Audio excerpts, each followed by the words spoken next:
When a powerful CEO needed a fake husband to save her empire, she chose a hotel maintenance worker she'd known for 20 minutes. He said yes for his daughter. She said it was business. Neither of them planned on falling apart. If you've ever watched someone walk into your life at exactly the wrong moment and somehow become the most important person in it, this story is for you. Drop a like, comment with the city you're watching from. I want to see how far this story travels. Follow along to the end, because this one doesn't end the way anyone expects. The night Grayson Reed's entire understanding of his life changed, he was lying on his back underneath a broken elevator panel on the 14th floor of the Meridian Grand Hotel, with grease on his forearms and a lukewarm cup of coffee going cold somewhere behind him. It was 11:43 on a Thursday. He knew the time without checking because the service corridor hummed differently after 11:30. The kitchen ventilation shifted to low cycle, the laundry units on the basement level powered down, and the whole building settled into a kind of exhausted quiet that Grayson had come to know as well as his own breathing. He'd been working nights at the Meridian for 4 years, long enough that he could navigate every service corridor, every utility closet, every misbehaving circuit panel in the dark. Long enough that the overnight security guards left his coffee on the cart outside the mechanical room without being asked. He pulled a corroded relay from the elevator panel and held it up toward the work light clipped to the frame above him. Burned through. Again. He set it aside and reached for the replacement from the parts bag beside him, already calculating the rest of his night in his head. Elevator relay, then the HVAC unit on 12 that had been throwing error codes since Tuesday, then a walkthrough of the East Wing guest bathrooms because the assistant manager had left 3 notes in the maintenance log about water pressure complaints. After that, if he finished before 5, he might get 40 minutes in the break room before driving home to relieve Mrs. Calloway, his neighbor, who stayed with Olivia on the nights he worked. Mrs. Calloway never complained. She was 71 years old, half deaf, and made excellent biscuits, and she took the overnight arrangement with the kind of practical warmth that Grayson had come to depend on more than he liked to admit. She'd been helping him since Claire died, 3 years ago now. Long enough that he'd stopped expecting the grief to feel different and had simply arranged his life around the shape it left. He had Olivia. He had this job. He had a savings account that he added to every month, carefully, the way someone builds something they're not entirely sure will ever be finished. He had a plan. Finish the last 18 credits of his engineering degree online, get his certification, move out of the maintenance tier into something with better hours and better pay before Olivia started second grade and actually needed him home at night. It wasn't much of a life to brag about, but it was solid. He'd made it solid on purpose. He was 2 minutes into threading the new relay into the panel when he heard the stairwell door at the end of the corridor bang open. Grayson didn't move. People occasionally used the service stairs. Catering staff, the night security officer making rounds, guests who didn't realize the stairwell door on 14 opened into the service corridor instead of the main hallway. He kept his hands on the panel and listened. Heels, moving fast, not staff. Staff wore flat shoes or sneakers in the service areas. These were heels hitting the concrete floor hard and deliberate, someone walking with real speed, and what followed the sound was a kind of charged silence. The kind that came with someone trying to calm down and not quite managing it. He slid out from under the panel and sat up. The woman who came around the corner looked like she'd stepped out of the ballroom 2 floors above and taken a wrong turn. She was wearing a dark green dress that probably cost more than his monthly rent, hair up, earrings catching the low light of the service corridor, and she was holding a phone in one hand and her heels in the other. She'd taken them off somewhere between the stairwell and the corridor, and she was walking in bare feet on concrete without seeming to notice. She stopped when she saw him. For a moment they just looked at each other. Her eyes were sharp and dark, and they moved over him the way a person processes information quickly, taking stock, assessing, filing. There was something around the edges of her that read like barely controlled fury, and underneath that, something rawer. She'd been crying, or close to it. The makeup was intact, but her jaw was tight in the way that meant someone was running on adrenaline and pride. "Is there a back exit on this floor?" she asked. Her voice was steady, controlled. That took effort, he could tell. "Freight elevator at the east end takes you to the loading dock," Grayson said, gesturing. "Or service stairs continue down all 6 flights. Loading dock's faster if you want to get outside without going through the lobby." Loading dock, she said, and started walking. She passed within 4 feet of him and didn't slow down. You'll need a key card, he said after her. Freight elevator secured. She stopped, turned around. The look on her face wasn't annoyed. It was the look of someone who had already hit their limit for the evening, and this was simply the next obstacle. Of course it is, she said, mostly to herself. Grayson pulled his keycard from his belt clip and held it out. You can use mine. It'll log my ID, but I can note it in the access log as equipment transfer. It won't be a problem. She walked back toward him and took the card. Thank you. A pause. I'll leave it at the front desk. Take the elevator to B1, go through the double doors, and tell whoever's at the loading dock that you need a car called. They'll have a service number. She nodded once and turned again. She was almost at the elevator bay when she stopped a second time. Something had changed. He could see it from 15 feet away. The set of her shoulders shifted, and she stood still for a moment that lasted a beat too long. Then she turned around slowly, and the look on her face was different than the one she'd had before. Not the sharp, processing look. Something more deliberate, like a decision being made in real time. She walked back to him. How long have you worked here? She asked. He studied her for a moment before answering. 4 years. What's your name? Grayson? Grayson. She said it once, like she was checking whether it fit something. I'm going to ask you something unusual. You can say no, and I will walk out of here and never see you again. I want to be clear about that. He waited. She met his eyes directly. I need someone to pretend to be my husband for 30 days. Grayson looked at her for a long moment.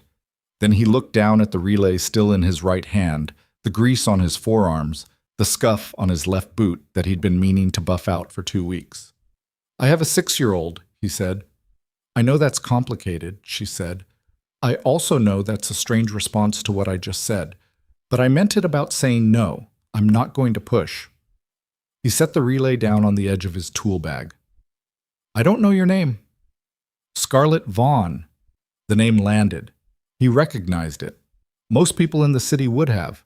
Vaughn Capital, the Vaughn Foundation.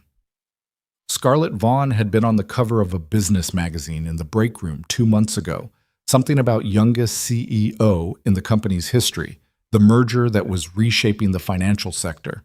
He looked at her standing in the service corridor in bare feet, holding her heels, with tears she hadn't let fall still sitting somewhere behind her eyes. You want to explain why? He asked.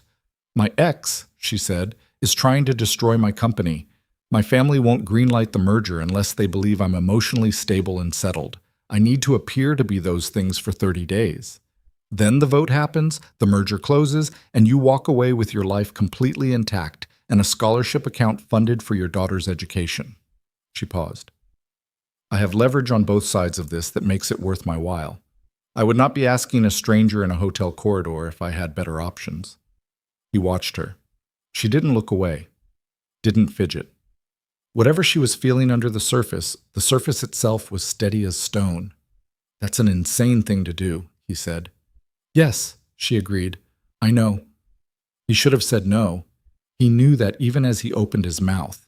He was 32 years old with a daughter to raise and an engineering degree half finished, and a life built carefully around the exact amount of risk he could afford, which was almost none. What kind of scholarship account? He asked. Her name was on 3 buildings in the city's financial district, and she still didn't have a single contact in her phone she could call that night who wouldn't immediately make the situation worse. That was the part Scarlett didn't say out loud in the corridor, because saying it out loud would have made it real, and she was already holding more reality than she could comfortably carry. She'd known about Marcus Holt's treachery for 11 days. She'd suspected it for longer. There had been irregularities in the quarterly filings that her internal audit team flagged in passing, anomalies that looked like fat finger errors on first review but had a pattern to them when you laid the months side by side. She'd ordered a quiet external review without telling the board, because 3 of the 7 board members were introduced to their seats by Marcus, and she didn't know yet how deep the rot went. What she'd found, in the 2 weeks since, was worse than she'd built a worst-case scenario around. Marcus Holt had spent 18 months systematically hollowing out a subsidiary of Vaughn Capital through a chain of shell corporations, quietly draining assets that wouldn't show up on the primary balance sheet until someone looked hard. He'd done it carefully.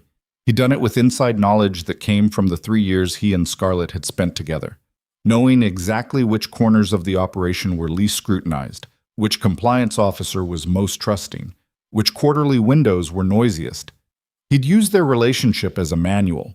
She'd spent the first 3 days after confirming it just sitting with how that felt. The betrayal was surgical. It wasn't anger that she mostly felt. It was something colder than that. Something that sat in her chest like a stone and made her very, very careful about every move she made next. The problem was the merger. The merger with Hargrove International had taken 2 years to negotiate and represented the largest single expansion in Vaughn Capital's history. Her father, now semi-retired and technically out of the operational picture, had made it abundantly clear that the family's approval, which still mattered because the family trust held a meaningful minority stake, was contingent on Scarlett demonstrating that she wasn't, in his words, in personal crisis. She knew what that meant.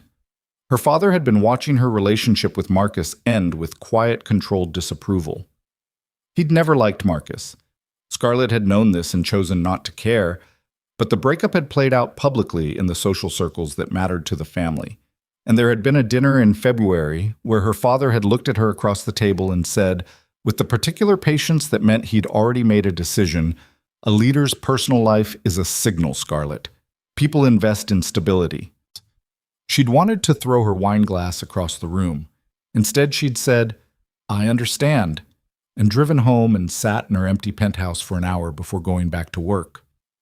That was 5 months ago. Since then, Marcus had been making moves.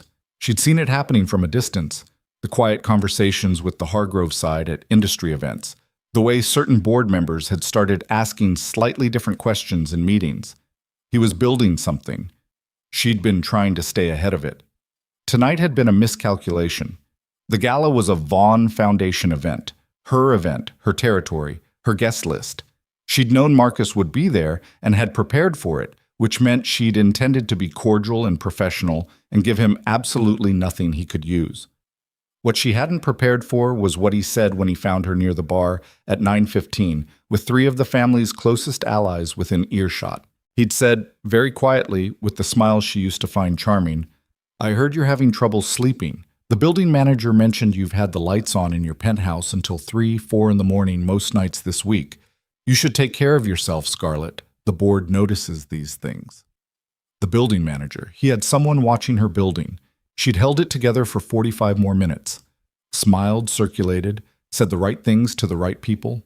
Then she'd walk calmly to the restroom, sat in a stall for 3 minutes, and made the calculation that if she stayed in that room for 1 more hour, she was going to do something that the board actually would notice.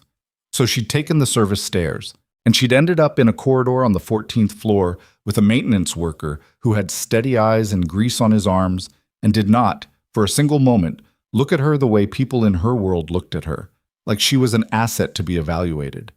He looked at her like she was a person doing a strange thing, and he was deciding whether to help. It was disarming in a way she hadn't expected. They talked for 40 minutes in the service corridor, which was not how Grayson had planned to spend the 11:43 hour of his Thursday night. Scarlett sat on an equipment crate. He leaned against the opposite wall with his arms crossed, and she explained, efficiently, without excess emotion, the shape of the problem. The merger. The board. Her family's approval structure, Marcus Holt's interference campaign, and what it was building toward. She did not explain the financial fraud. Not that night. That part, she said, was still being investigated and she wasn't at liberty to discuss it. He listened without interrupting. That was something she noticed. He didn't fill silences with his own voice. He let her talk and he sat with what she said before responding. "What would this actually look like?" he asked when she'd finished. "Day to day. You and your daughter would need to move into my penthouse for the duration. We'd attend several events together. I'd introduce you to my family, which will involve at least one formal dinner. There would be public appearances, enough to establish the picture, not enough to be intrusive." She paused. "Your daughter. Is there a co-parenting arrangement?" "No," he said simply, and didn't add anything to it. She nodded. I'd need to know your situation more specifically before we finalized anything. I don't want to complicate your daughter's life more than necessary. He was quiet for a moment, then, she lost her mother 3 years ago. She's 6. She's a pretty resilient kid, but she doesn't need any more disruption in her routine than I can help. Scarlett absorbed that. I understand. I'd want to meet her before anything was decided. Not to evaluate her. To make sure she's comfortable. She's part of this too, which means her comfort matters. Something shifted in his expression slightly at that. Not warmly, exactly. More like he was recalibrating something. The scholarship account, he said. How much are we talking? Enough to cover 4 years at any university in the country, including living expenses, with a buffer. Placed in a restricted account in her name, vested immediately once we sign the agreement. You'd have independent legal verification. And if things fall apart before the 30 days are up? The account is hers regardless. If we terminate the arrangement early, by mutual agreement, you keep everything. I'd ask for a 2-week notice window if you need to exit, but the account doesn't revert. He looked at her for a long moment. She met his gaze and let him look. Why me? He asked. Specifically. It was the right question. She'd been waiting for it. Because in the last 3 hours, every person in that ballroom was performing something. You're not performing anything. She paused. That's harder to find than it sounds. He didn't respond to that directly. He looked at the floor for a moment, then back at her. I'll think about it, he said. That's fair. I'll need an answer by Monday. She stood, smoothed her dress, and picked up her heels. He handed her back the key card. She'd been holding it the whole time without using it, and she looked at it briefly before handing it back to him. I'll take the stairs, she said. All 14 flights? I'll manage. She looked at him once more at the corridor's end. Grayson, whatever you decide, thank you for not being strange about this. He made a short sound that wasn't quite a laugh. It's a strange situation. Yes, she agreed. It is. And then she walked down the stairs in bare feet, and he stood in the service corridor for a minute after she was gone, holding the key card, thinking about Olivia's school tuition bill that had arrived that week, and the gap in his savings that kept not closing, and the 18 credits he still needed, and the look on Scarlett Vaughn's face in that moment before she'd turned around and walked back to him. Decided. That was the word for it, like she'd done the math and made the call. He went back to the elevator panel. The relay still needed replacing. He said yes on Saturday, not for himself. He told himself that clearly and without argument. It was for Olivia. The scholarship account was real money, life-changing money, the kind that took a weight off the future that he'd been carrying so long he'd stopped noticing how much it pressed. He'd had a lawyer friend look over the contract language on Saturday morning, and the lawyer had called him back in 20 minutes and said, "The agreement is airtight. The account vests on signature. Grayson, whatever this is, the deal's fair." He'd signed the agreement electronically at 4 in the afternoon and texted the confirmation to the number Scarlett had given him. She'd replied 40 seconds later, Monday morning, 9 a.m. I'll send a car. He'd stared at that for a moment. Then he'd gone to the living room where Olivia was doing a puzzle on the floor and sat down next to her. Hey, Livy. She was concentrating on an edge piece. How do you feel about staying somewhere different for a while? She looked up. She had Claire's eyes. This fact had not gotten less sharp in 3 years. Like a vacation. Kind of. More like a long visit. She considered this with the gravity that 6-year-olds brought to decisions. Will you be there? The whole time. Okay, she said, and went back to the puzzle. He'd sat there for a moment and thought about what he'd just agreed to and whether it was the right thing. The answer was probably not, in a clean, theoretical sense. But clean and theoretical wasn't what his life looked like, and Olivia's future mattered more than his comfort. He went and started packing. The penthouse was on the 31st floor. Grayson had been in penthouses before. The Meridian Grand had 2 of them, and maintenance calls didn't exempt themselves from floor numbers.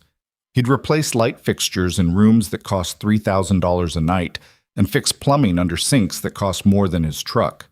He had a functional relationship with how the other half lived that was professional and devoid of awe.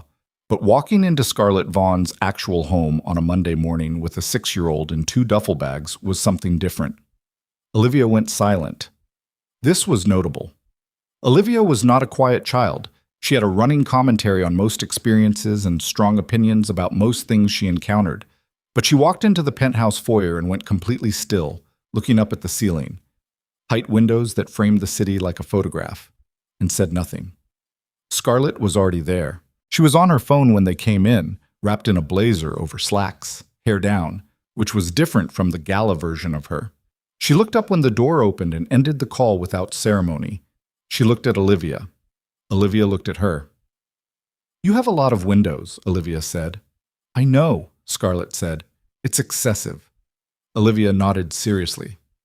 "My friend Becca's mom says having too many windows makes it hard to hang pictures." Becca's mom is probably right. Scarlett crouched down to be at eye level. "I'm Scarlett. This is your space for now, too, including the windows." Olivia considered her. "My name is Olivia, but people call me Livy. Daddy calls me Livy Bird when he's in a good mood and just Livy when he's not." Grayson pressed his mouth shut. Scarlett didn't smile. Not a big smile. Just a small, honest one, the kind that arrived involuntarily. "Got it," she said. "Which one should I use?" Olivia thought about this. "Maybe Livy for now. We don't know each other enough for Bird yet." "That's reasonable." Olivia nodded, apparently satisfied, and turned to look at the windows again. Grayson set the duffel bags down and met Scarlett's eyes over his daughter's head. She looked slightly undone, not in a bad way, more like something had caught her sideways. "She's 6?" she said quietly, for him alone. 6 1/3, he confirmed. Scarlett stood and cleared her throat. Back to the practical register. "I'll show you the rooms. I had a space set up for Olivia. You can adjust whatever you need." The room set up for Olivia had a white bed with a yellow comforter, a window seat with cushions, and a small bookshelf that was empty but clearly waiting to be filled. Olivia walked in, looked at all of it, and then turned to Scarlett. "Who picked the yellow?" "I did," Scarlett said. "I like yellow," Olivia said, and that was that. The first week was an exercise in managed awkwardness. They were not naturally comfortable with each other, Grayson and Scarlett, and neither of them pretended otherwise. There was a formal quality to the early mornings, the way they moved around the kitchen, the brief conversations that ran the length of what needed to be said and not much beyond. He learned her rhythms. She was up before 6 most days, already on her phone or laptop by the time he came out, coffee made, usually standing at the island in the kitchen rather than sitting because she didn't stop moving long enough to sit. She worked constantly, not in a self-important way, in the way of someone who genuinely had a lot to manage and had made her peace with it. She learned his. He was quieter in the morning than at night. He actually cooked, not open containers, and she seemed quietly surprised by this and never mentioned it directly, just refilled her coffee and sometimes stood near the kitchen island in a way that might have been interest and might have been proximity. He made eggs different ways. Olivia had preferences that changed daily. Scarlett ate whatever was there without comment. Olivia adapted faster than either of them. Within 3 days, she was treating the penthouse like it was her own house, which was Olivia's standard operating procedure with any space. She mapped it, claimed it, decorated it with her presence. She had books on the window seat. She had a drawing taped to the refrigerator. She had opinions about which couch cushions were for sitting versus which were for building. Scarlett didn't redirect any of it. That was the thing Grayson noticed. The first time Olivia left a crayon drawing of a horse on the kitchen island, he'd moved to pick it up and apologize, and Scarlett had looked at it first and said, "That's not bad. The legs are a problem, but the face is good." Olivia had been in the other room and heard this and come back to defend her horse's legs with genuine passion. It became a thing. The horse art. Olivia drew more horses specifically, he suspected, to argue about the legs. On Wednesday night, Grayson came out of his room at 11:30 because he couldn't sleep, a habit from years of night shifts, his body still refusing to settle before midnight, and found Scarlett at the kitchen island with a glass of water and her laptop reading something dense with numbers. She looked up. Can't sleep, he said. Same. She pushed the laptop slightly to the side. There's chamomile tea if you want. He made the tea. He sat across from her at the island. Outside, 31 floors down, the city moved in its nighttime way. Quiet traffic, a few lit windows, the distant sound of nothing in particular. Tell me something that's not in the brief, he said. She looked at him. You gave me a file, he said. Background, talking points, timeline. It's very thorough. But if I'm supposed to be your husband, I should probably know something that isn't in a document. She was quiet for a moment. I got my first job when I was 15, internship at a law firm. My father arranged it, which I didn't know at the time. I thought I'd gotten it on my own. She paused. I found out 3 years later when I overheard a conversation at a family event. I never said anything. He thought about that. Why not?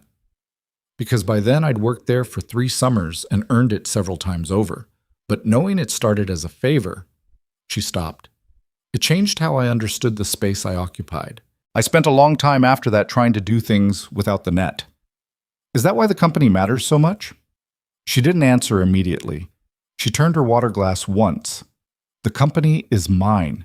I built the current version of it from the inside out. Every major deal for the last 6 years. I ran those. The merger, if it closes, is the first thing in a decade that no one in my family orchestrated. She looked at him directly. So, yes, that's why. He nodded. Your turn, she said. I'm not sure I have a file to deviate from. Grayson.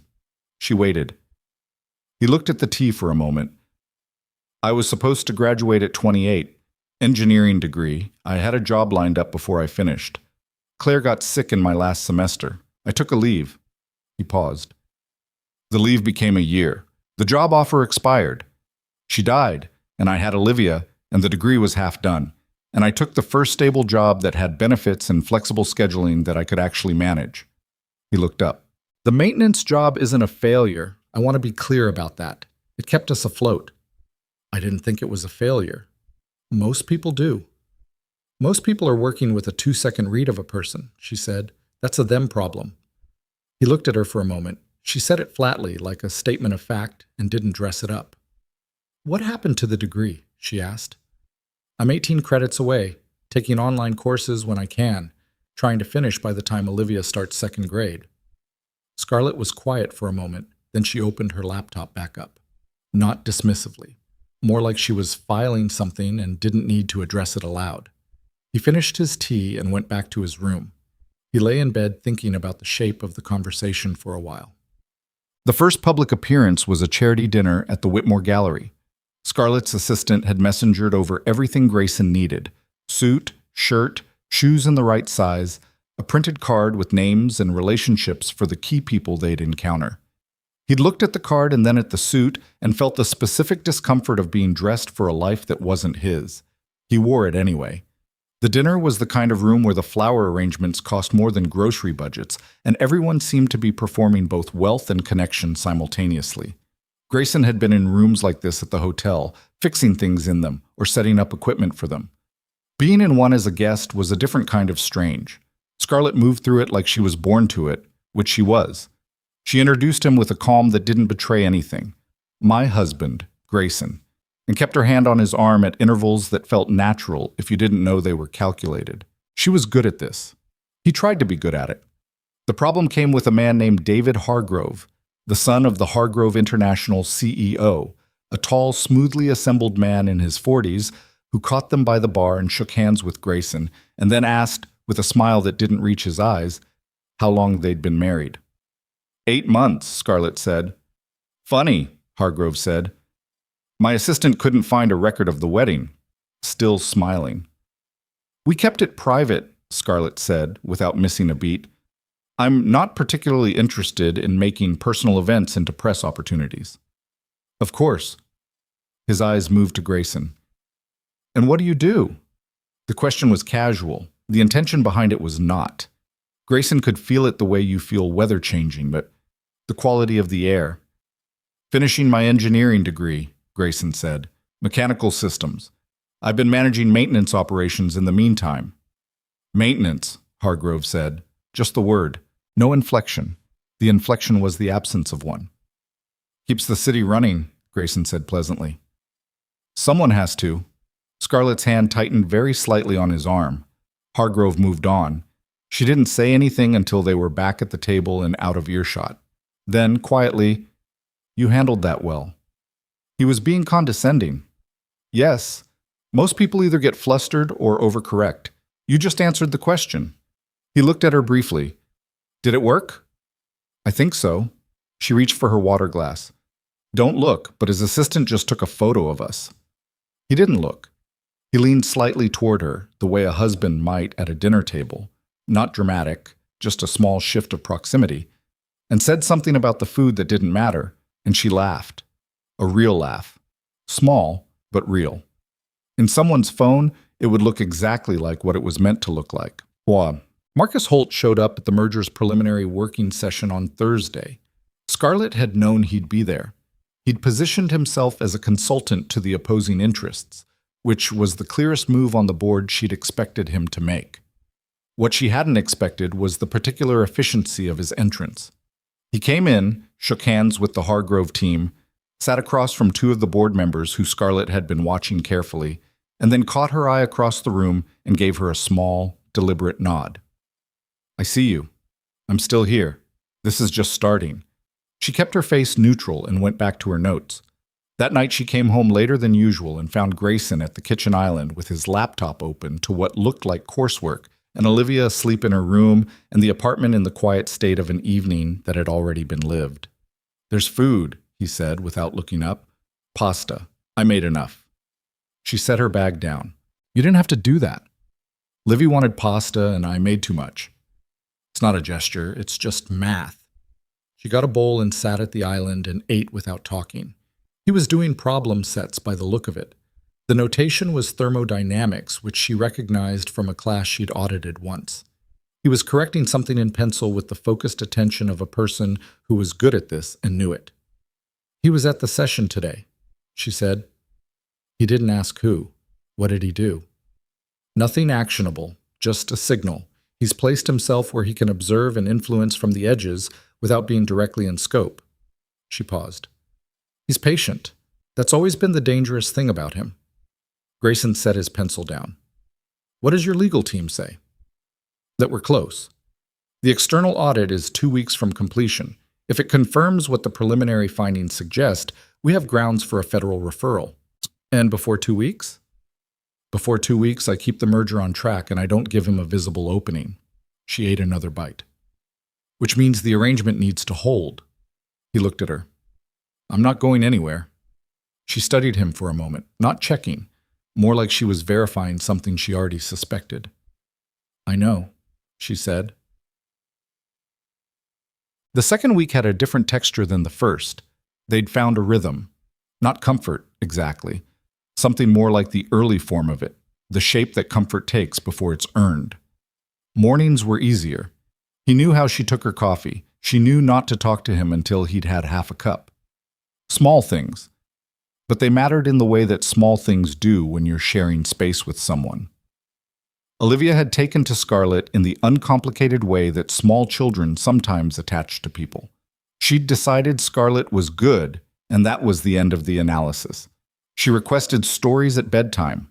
Not from her own books, she had those covered, but made-up ones, which appeared to be a specific skill she was testing in everyone she encountered.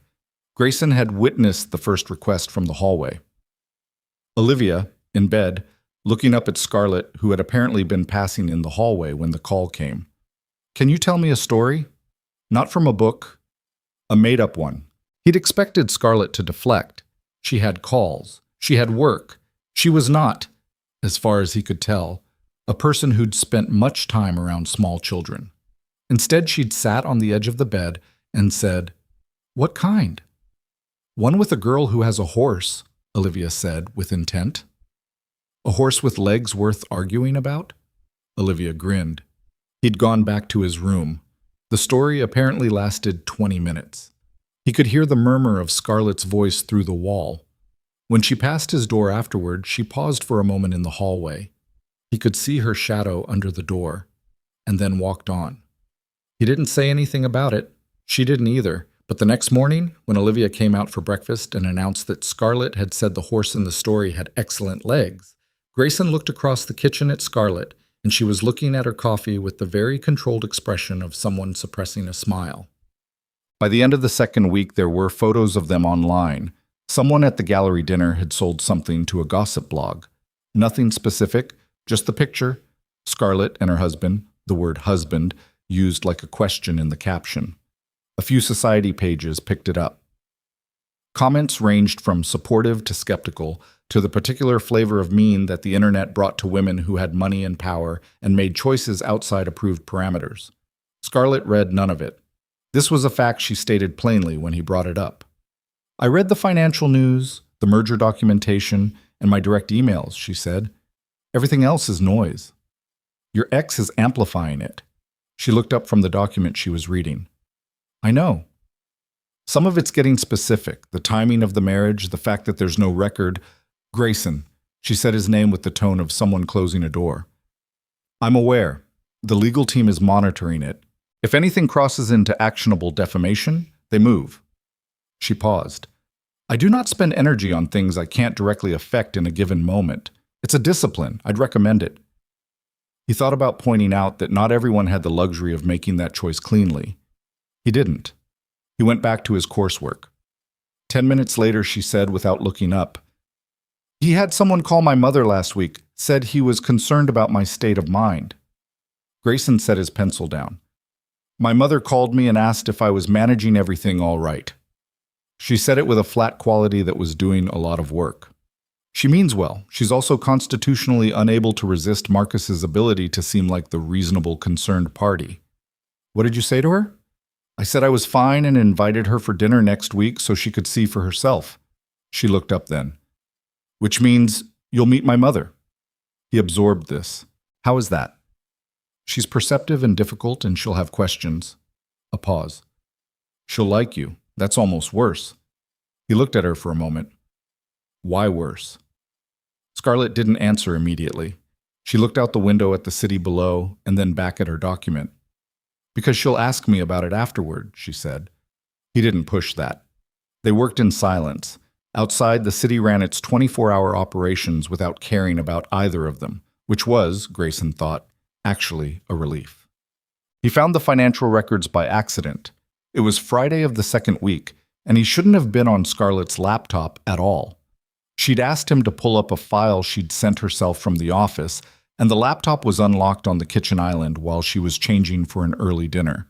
The file was in her downloads folder, and he clicked on it and then noticed the adjacent file from the same day, which had a name that meant nothing, an alphanumeric string, but was large, the way document packages were large, and something about it sat wrong. He clicked it by instinct. It opened into a spreadsheet grid. He stared at it for a long moment. Then he pulled out his own phone and took a photo of the screen. He closed the file, opened the one she'd sent herself, and set the laptop back exactly where it had been. At dinner, he was quiet. She noticed. She always noticed. What's wrong? Nothing urgent, he said. We can talk after. She looked at him with the particular sharpness she reserved for problems that didn't have enough information yet. But she let it go. After Olivia was in bed and the table was cleared, he sat down across from her and said, I need to show you something, and I need you to not ask me how I saw it right now. I'll explain, but first I need you to look at it and tell me I'm reading it wrong. He slid his phone across the table. She looked at the photo. Her face went very still. The third column, he said quietly, the asset transfer codes, and the routing numbers in the fifth. She was silent for a long moment. Her hand, where it rested flat on the table, was perfectly steady. But something in the quality of her stillness had changed. I'm not reading it wrong, am I? He said. No, she said. You're not. The kitchen was quiet around them. The city moved outside the windows, 31 floors of ordinary evening between them and whatever this meant. Scarlett picked up her phone and dialed. It's Vaughn, she said when someone answered. I need you at my office at 7 tomorrow morning. Bring the full external audit team. She paused, listening. No. Now we move. She hung up. She looked at Grayson across the kitchen island. For a moment, neither of them spoke. He was using these accounts to stage it, she said, mostly to herself. The market crash play. I suspected the mechanism, but I couldn't trace the origin. She looked at the phone in her hand, then at him. This is the origin. He thought about the man at the gala, the quiet threat about her building manager, the private investigators, the gossip blogs. He thought about Olivia, asleep in the yellow room. He doesn't know you have this, Grayson said. No. How long before the shareholder meeting? 11 days? Grayson looked at his own hands on the table for a moment. 11 days was not very long.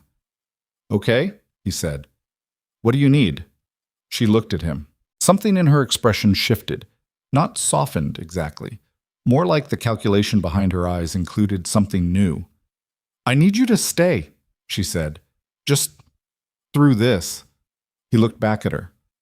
I said I would, he said. She nodded once, and that was all. Outside, the city kept going.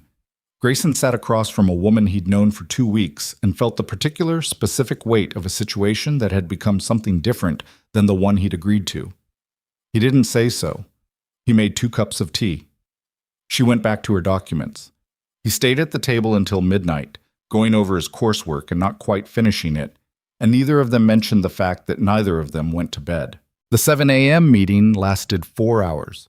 Grayson knew this because he was still at the kitchen island when Scarlett came back, and the light had moved from early gray to full morning, and Olivia had eaten breakfast and been dropped at school, and he'd come back and made a second pot of coffee that was now mostly gone. Scarlett walked in looking like someone who had run a long distance in good shoes, functional, controlled, but with the particular tightness around her eyes that came from hours of concentration and very little margin for error. She set her bag down and stood at the island and didn't say anything for a moment.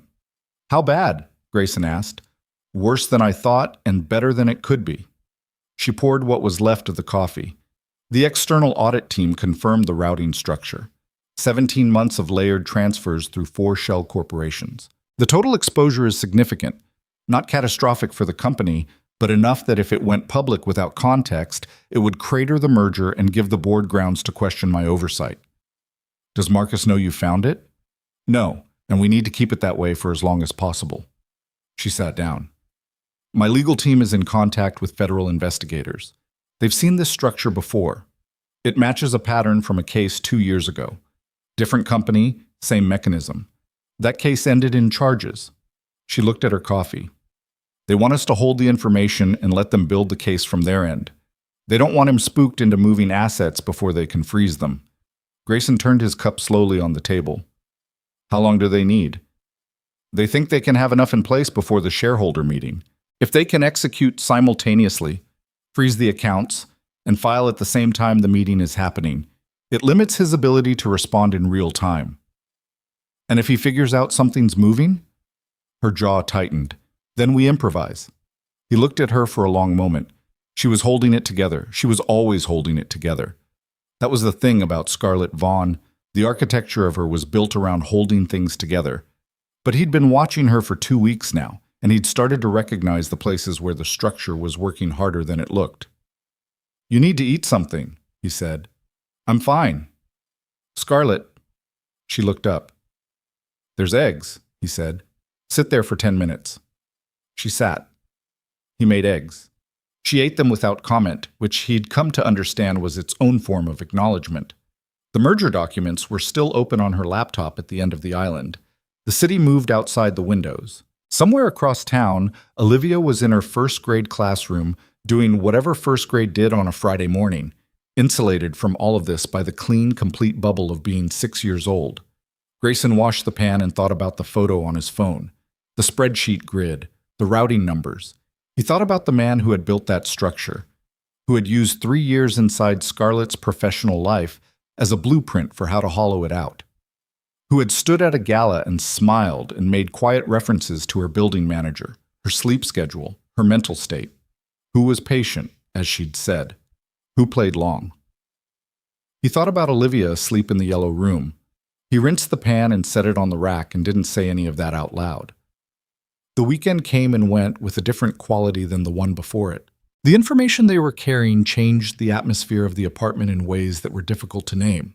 Not fear exactly, but something more alert, a raised frequency.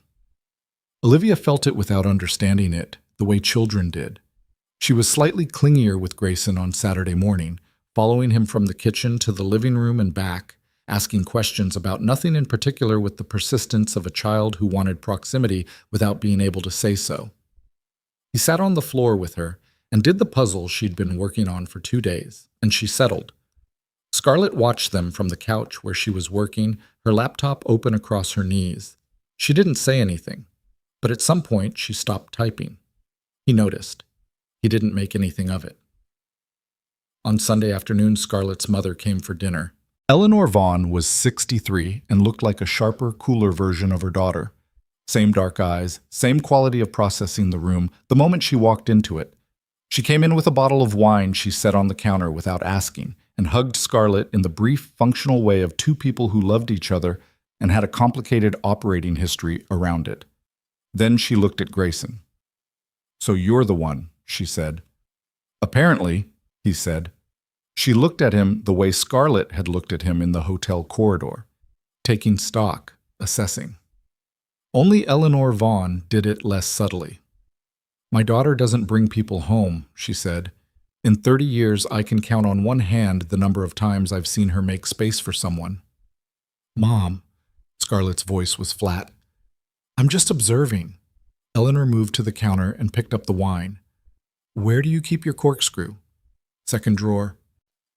Olivia appeared from the hallway at that moment, assessed the new person in the kitchen with the swift judgment of a 6-year-old, and said, "Are you Scarlett's mom?" "I am," Eleanor said, opening the drawer. "Do you like horses?" "I own 2 of them." Olivia's eyes went wide. She looked at Scarlett. "You didn't tell me that." "It didn't come up," Scarlett said. Eleanor looked down at Olivia with the expression of someone who had just been handed an unexpected advantage. "Do you draw them?" "Yes, Daddy says my horses are very good, but Scarlett says the legs are a problem." "Scarlett's not wrong," Eleanor said. "Horse legs are technically difficult. The joint structure is counterintuitive. Sit with me after dinner and I'll show you." Olivia looked at Grayson for confirmation that this was acceptable. He gave a small nod. She followed Eleanor to the kitchen island like she was being offered something rare. Scarlett looked at Grayson from across the room. He raised his eyebrows slightly. She mouthed, "I know." Dinner was the most functional chaos Grayson had managed in 2 weeks. Eleanor asked pointed questions that were never quite impolite but were always aimed somewhere specific. How long he'd been working in maintenance, whether he liked it, what his degree was in, how he was managing the coursework around everything else. She addressed Scarlett every few minutes with observations that sounded like conversation, but carried the weight of a mother watching her daughter across a table and doing math she'd been doing for a long time.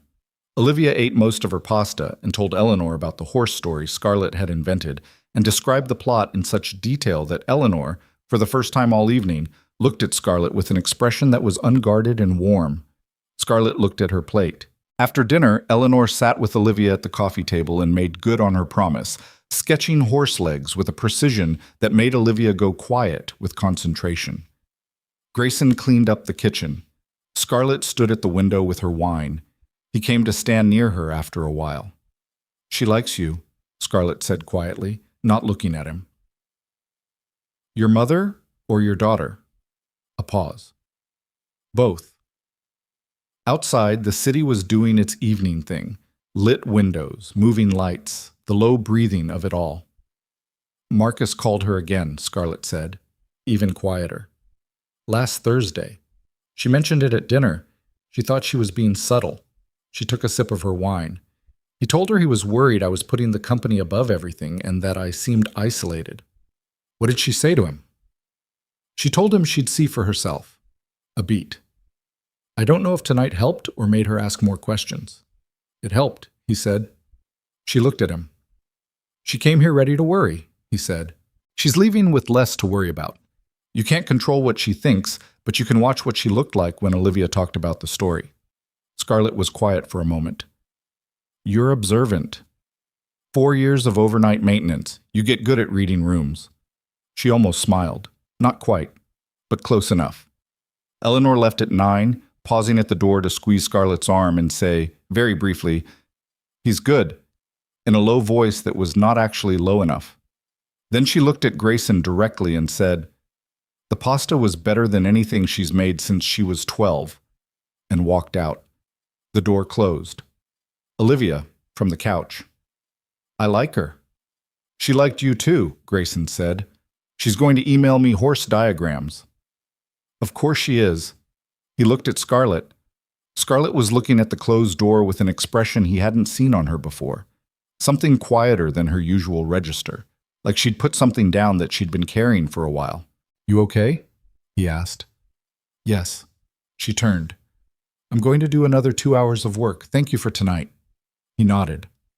She went to her office. He got Olivia ready for bed. The apartment settled into its night version of itself. He sat at the island with his coursework and got through most of a problem set. At midnight, he walked past her office door and the light was still on. He didn't knock. He went to bed. But the image stayed with him. The strip of light under the door, the quiet inside it. And he lay in the dark for a long time thinking about the distance between what he'd agreed to and wherever it was they'd arrived at. The week before the shareholder meeting started badly. Monday morning, a photo ran in 3 separate gossip outlets, taken by someone at the charity dinner apparently, with a headline that phrased itself as a question: "The new Mrs. Vaughn, fairy tale romance or strategic play?" The piece was short but pointed. It cited anonymous sources close to the company questioning the timeline. It used the phrase "hastily arranged" twice. Scarlett read it once and put her phone face down on the island. "How bad is the sourcing?" Grayson asked. "Anonymous. Meaning Marcus's people, almost certainly. Nothing we can act on legally yet." Board reaction? 2 calls already this morning, both framed as concerned, both phishing. She picked her phone back up. "I'm meeting with the chair of the audit committee at 2. I need to get ahead of the board narrative before he does." He watched her go through the door and thought about the 11 days that had become 7. The private investigator showed up Tuesday. Grayson was picking Olivia up from school when he noticed the car. Same blue sedan, second time he'd clocked it in 2 days, parked 1 block from the school entrance. He didn't react. He picked Olivia up, talked to her teacher about the homework, walked back to the car they were using while the arrangement lasted. He texted Scarlett. "Blue sedan, partial plate, November, Foxtrot 4. School pickup, 2 days running, same driver." She replied 4 minutes later. "I'll have the legal team run it. Don't engage." He hadn't planned to, but knowing that someone had identified the school location, had found Olivia's school, settled into his chest differently than the abstract threat had. It wasn't distant anymore. It had an address he used twice a day. He didn't tell Olivia anything. He made dinner and helped with homework and sat at the table and listened to her explain the difference between centipedes and millipedes with the confidence of someone who had done extensive research on the subject. He told Scarlett that night. "The school," he said. She looked up.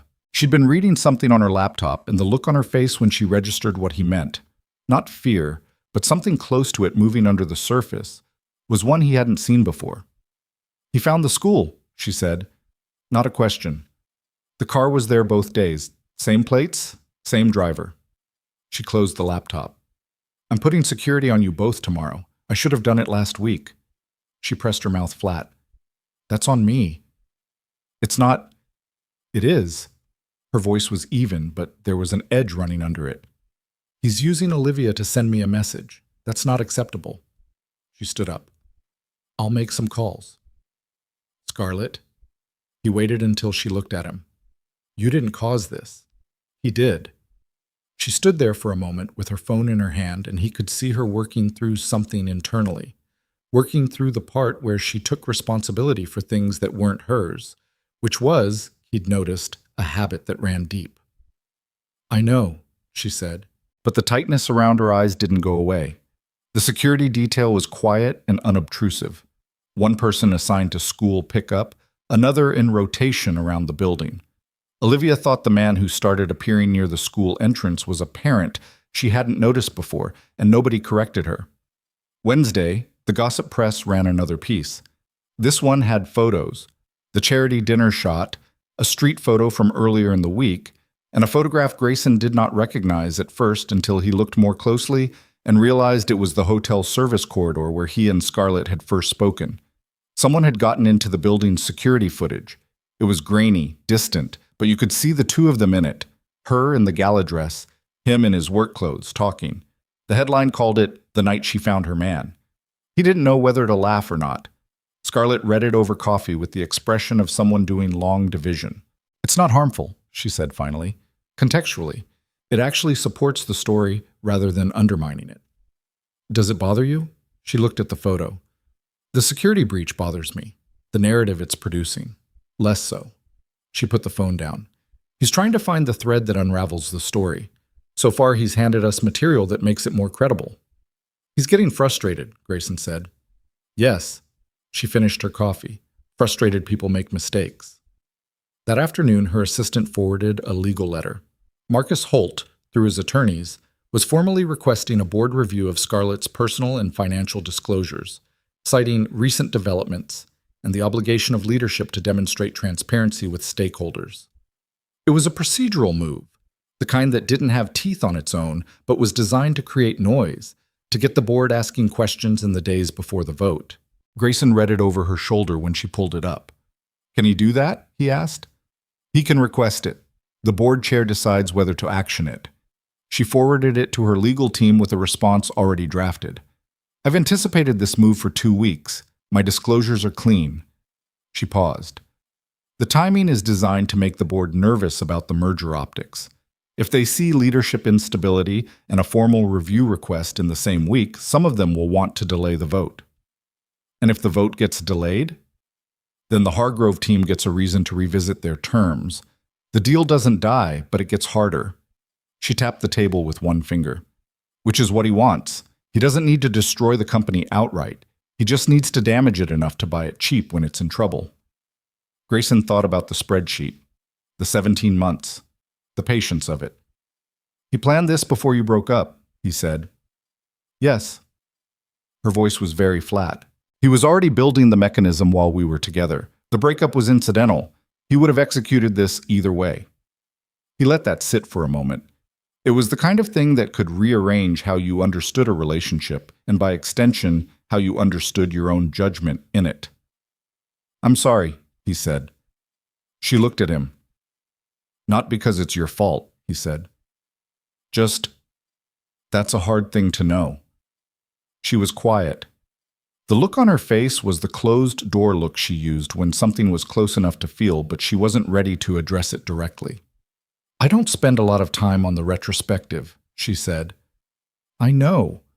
He paused. "Doesn't mean it doesn't land." She looked at him for a moment longer. Then she went back to her screen. He went to pick up Olivia. That evening was the school project. Olivia had a diorama due Friday, first grade science, something about ecosystems, and she'd been assembling materials for a week with the methodical focus she brought to any project that she decided mattered. The kitchen table was covered in cardboard, cotton balls, small plastic animals she'd designated as ecosystem residents, and an amount of green paint that had begun to migrate beyond its intended area. Grayson had set up the workspace and established ground rules about the paint. Olivia had acknowledged the ground rules and was already approaching their limits. Scarlett came home at 6:30 to find the kitchen table occupied, and Olivia elbow-deep in green constructing what she called a rainforest, but looked currently like a strong ambition toward one. "What is that frog doing?" Scarlett asked, setting down her bag.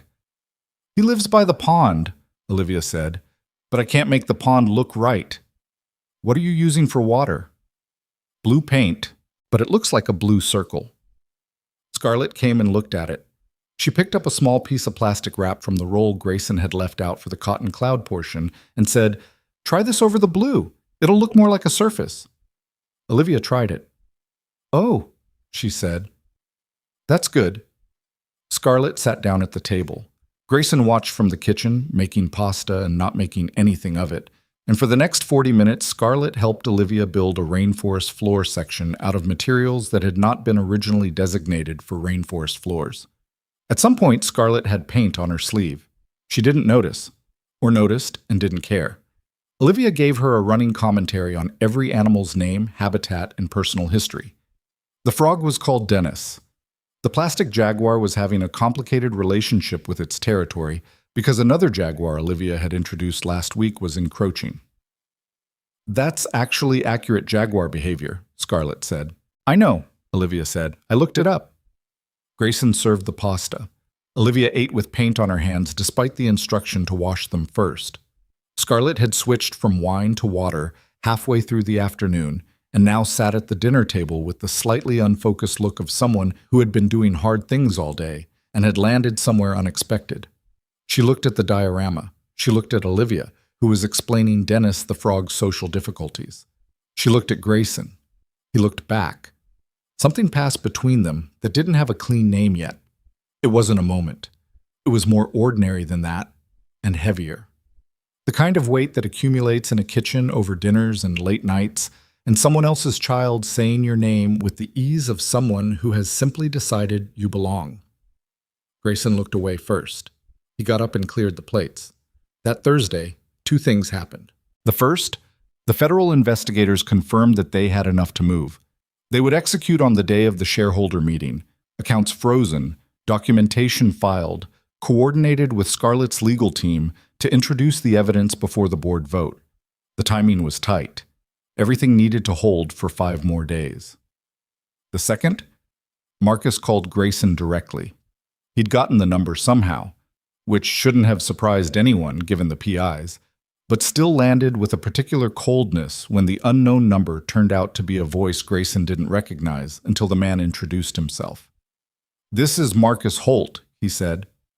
Pleasant, like they were colleagues. "I wanted to speak with you personally, man to man." Grayson was in the building's parking structure. He'd just come back from an errand. He stood next to the car and listened. "I don't have anything against you," Marcus continued. "I want you to understand that. You're a working man who took a deal. That's rational. Scarlett has resources that make deals appealing. I understand why you said yes." A pause. "But this situation ends one of 2 ways. Either you walk away now. I can make it worth your while to do that, and I mean that seriously. Name a figure. Or you stay through the meeting, it becomes clear the marriage is fabricated, and you get caught in the legal and reputational fallout of a fraud scheme. Your daughter's name will be part of that." The word daughter hit the way it was designed to. Grayson stood in the parking structure and felt his jaw lock. "Think about what you're teaching her," Marcus said. "About integrity. About what choices look like." The silence lasted maybe 4 seconds. "I appreciate the call," Grayson said. His voice was steady. The steadiness took something from him. "Don't contact me again." He hung up. He stood in the parking structure for a minute. Then he took a breath and went upstairs. He told Scarlett word for word. She listened without moving. When he finished, she sat still for a moment and then said, "He's scared." "I know." "He wouldn't call you directly if the board review play had worked." Her voice was measured. "He's improvising." "He mentioned Olivia." She looked at him. "I heard. It wasn't... He didn't threaten her directly. He was using her as a lever, trying to get me to..." "Grayson." She stopped him. "I know what he was doing." She looked away for a moment and the muscle in her jaw moved. He knew exactly where to press. He's always known exactly where to press. He watched her. "Are you okay?" he asked. "No," she said, which surprised him. She usually didn't answer that one honestly. "But I will be in 5 days." She sent the transcript of the call to the legal team within 10 minutes. The call had been recorded automatically through the phone system. She'd set that up 2 weeks ago, she said, because she'd expected exactly this kind of move, just not aimed at him. That night, Olivia had a nightmare. She wasn't prone to them. She slept the deep, complete sleep of a healthy child most nights. But something woke her at 2 in the morning, and Grayson was up before she'd called out twice. He sat on the edge of her bed, and she grabbed his arm and held on, half asleep, not able to explain what the dream was. He stayed until her grip loosened and her breathing evened back out. When he came out to the hallway, Scarlett was standing at her bedroom door. She'd been awake. She looked at him in the dim hallway light with a question in her face that she didn't ask. "She's okay." he said quietly. Just a bad dream. Scarlett looked toward Olivia's door for a moment. Then she said just as quietly, I keep thinking about the car at the school. I know. I want to move pickup to a different exit point, and I want to tell the security detail to shift the rotation pattern every 48 hours. Marcus's people are adaptive. He looked at her. 2 in the morning, her standing in the hallway in the dark, running security assessments. Scarlett, he said. She looked at him. She's okay, he said again. Right now, in this apartment, she's okay. Something shifted in her face. Not relief, something more complicated, like she was holding back a version of herself that he'd almost seen twice before, and both times she'd put it away. She nodded. I know. She went back to her room. He stood in the hallway for a moment, in the quiet that a 3-bedroom apartment held at 2 in the morning, with a child sleeping through her nightmares 20 feet away, and a woman who ran companies and held everything together staying awake to make sure nothing came through the door. He went back to his room. He did not sleep for a long time. 4 days before the shareholder meeting, Grayson stopped sleeping through the night entirely. It wasn't anxiety in the way he recognized anxiety, not the chest-tightening, mind-racing kind. It was something more like sustained alertness. His body had shifted into the mode it used when something required watching, the same low-level vigilance he'd carried through the first year after Claire died, when every small sound from Olivia's room pulled him upright before he was fully conscious. He'd been here before. He knew how to function inside it. What he hadn't anticipated was how much of the watching would be about Scarlett. Not surveillance, nothing like that. More that he'd become attuned to her in the specific way you became attuned to someone you lived with, the way you learned the sound of their footsteps, and the particular quality of their silence, and the difference between the silence that meant focused and the silence that meant holding something too tightly. In 4 weeks, he'd learned more about her rhythms than he'd known about most people he'd worked alongside for years. She was burning through it. She hit it well. She was extraordinarily good at functioning under load. But the signs were there. She'd stopped eating full meals. She was on her phone by 5 every morning. She'd started rereading documents she'd already read because she didn't trust herself to have retained them correctly. He didn't say anything. It wasn't his place to say anything, technically, but he made sure there was always food on the counter when she came out of her office, and he made sure the coffee was made before she needed it. And twice he'd put a glass of water near her laptop without commenting, and she'd drunk it without commenting, and that was the whole transaction. It wasn't much, but it was something he could do. 3 days before the meeting, Scarlett's legal team ran into a problem. She came out of her office at 7 in the evening with her phone pressed to her ear and a look on her face that he'd never seen before. Not fear, not anger, but a close neighbor of both. She paced the length of the living room twice while whoever was on the line talked, and Grayson moved Olivia and her homework quietly to the other end of the apartment without being asked. When the call ended, Scarlett stood at the window for a full minute. What happened? He asked. She turned. One of the shell corporations moved assets this afternoon. Not everything, 20% of what we had traced, but enough to indicate that someone tipped him off that we were building a case. The temperature in Grayson's chest dropped slightly. From inside your legal team? From inside the federal investigation. She said it with a flatness that told him she'd already processed the betrayal part and was now only in the operational part. One of the supporting analysts. My contact at the Bureau is handling it, but it changes the timing. They may not be able to freeze the remaining accounts before the meeting if he accelerates the asset movement. What does that do to the case? It weakens the financial component. They can still file, but the recoverable exposure is smaller, which makes the charges less clear-cut. She pushed a hand through her hair, a gesture he'd seen maybe twice before. She was controlled about physical tells. And if he moves fast enough, some of the board members he's positioned might use the reduced exposure as grounds to say it doesn't meet the threshold for an emergency injunction on the vote. Grayson processed that. So the vote could still happen with him having partial cover. Yes. She turned back to the window. I've spent 4 weeks building this, and he might walk into that meeting room with enough clean ground to stand on.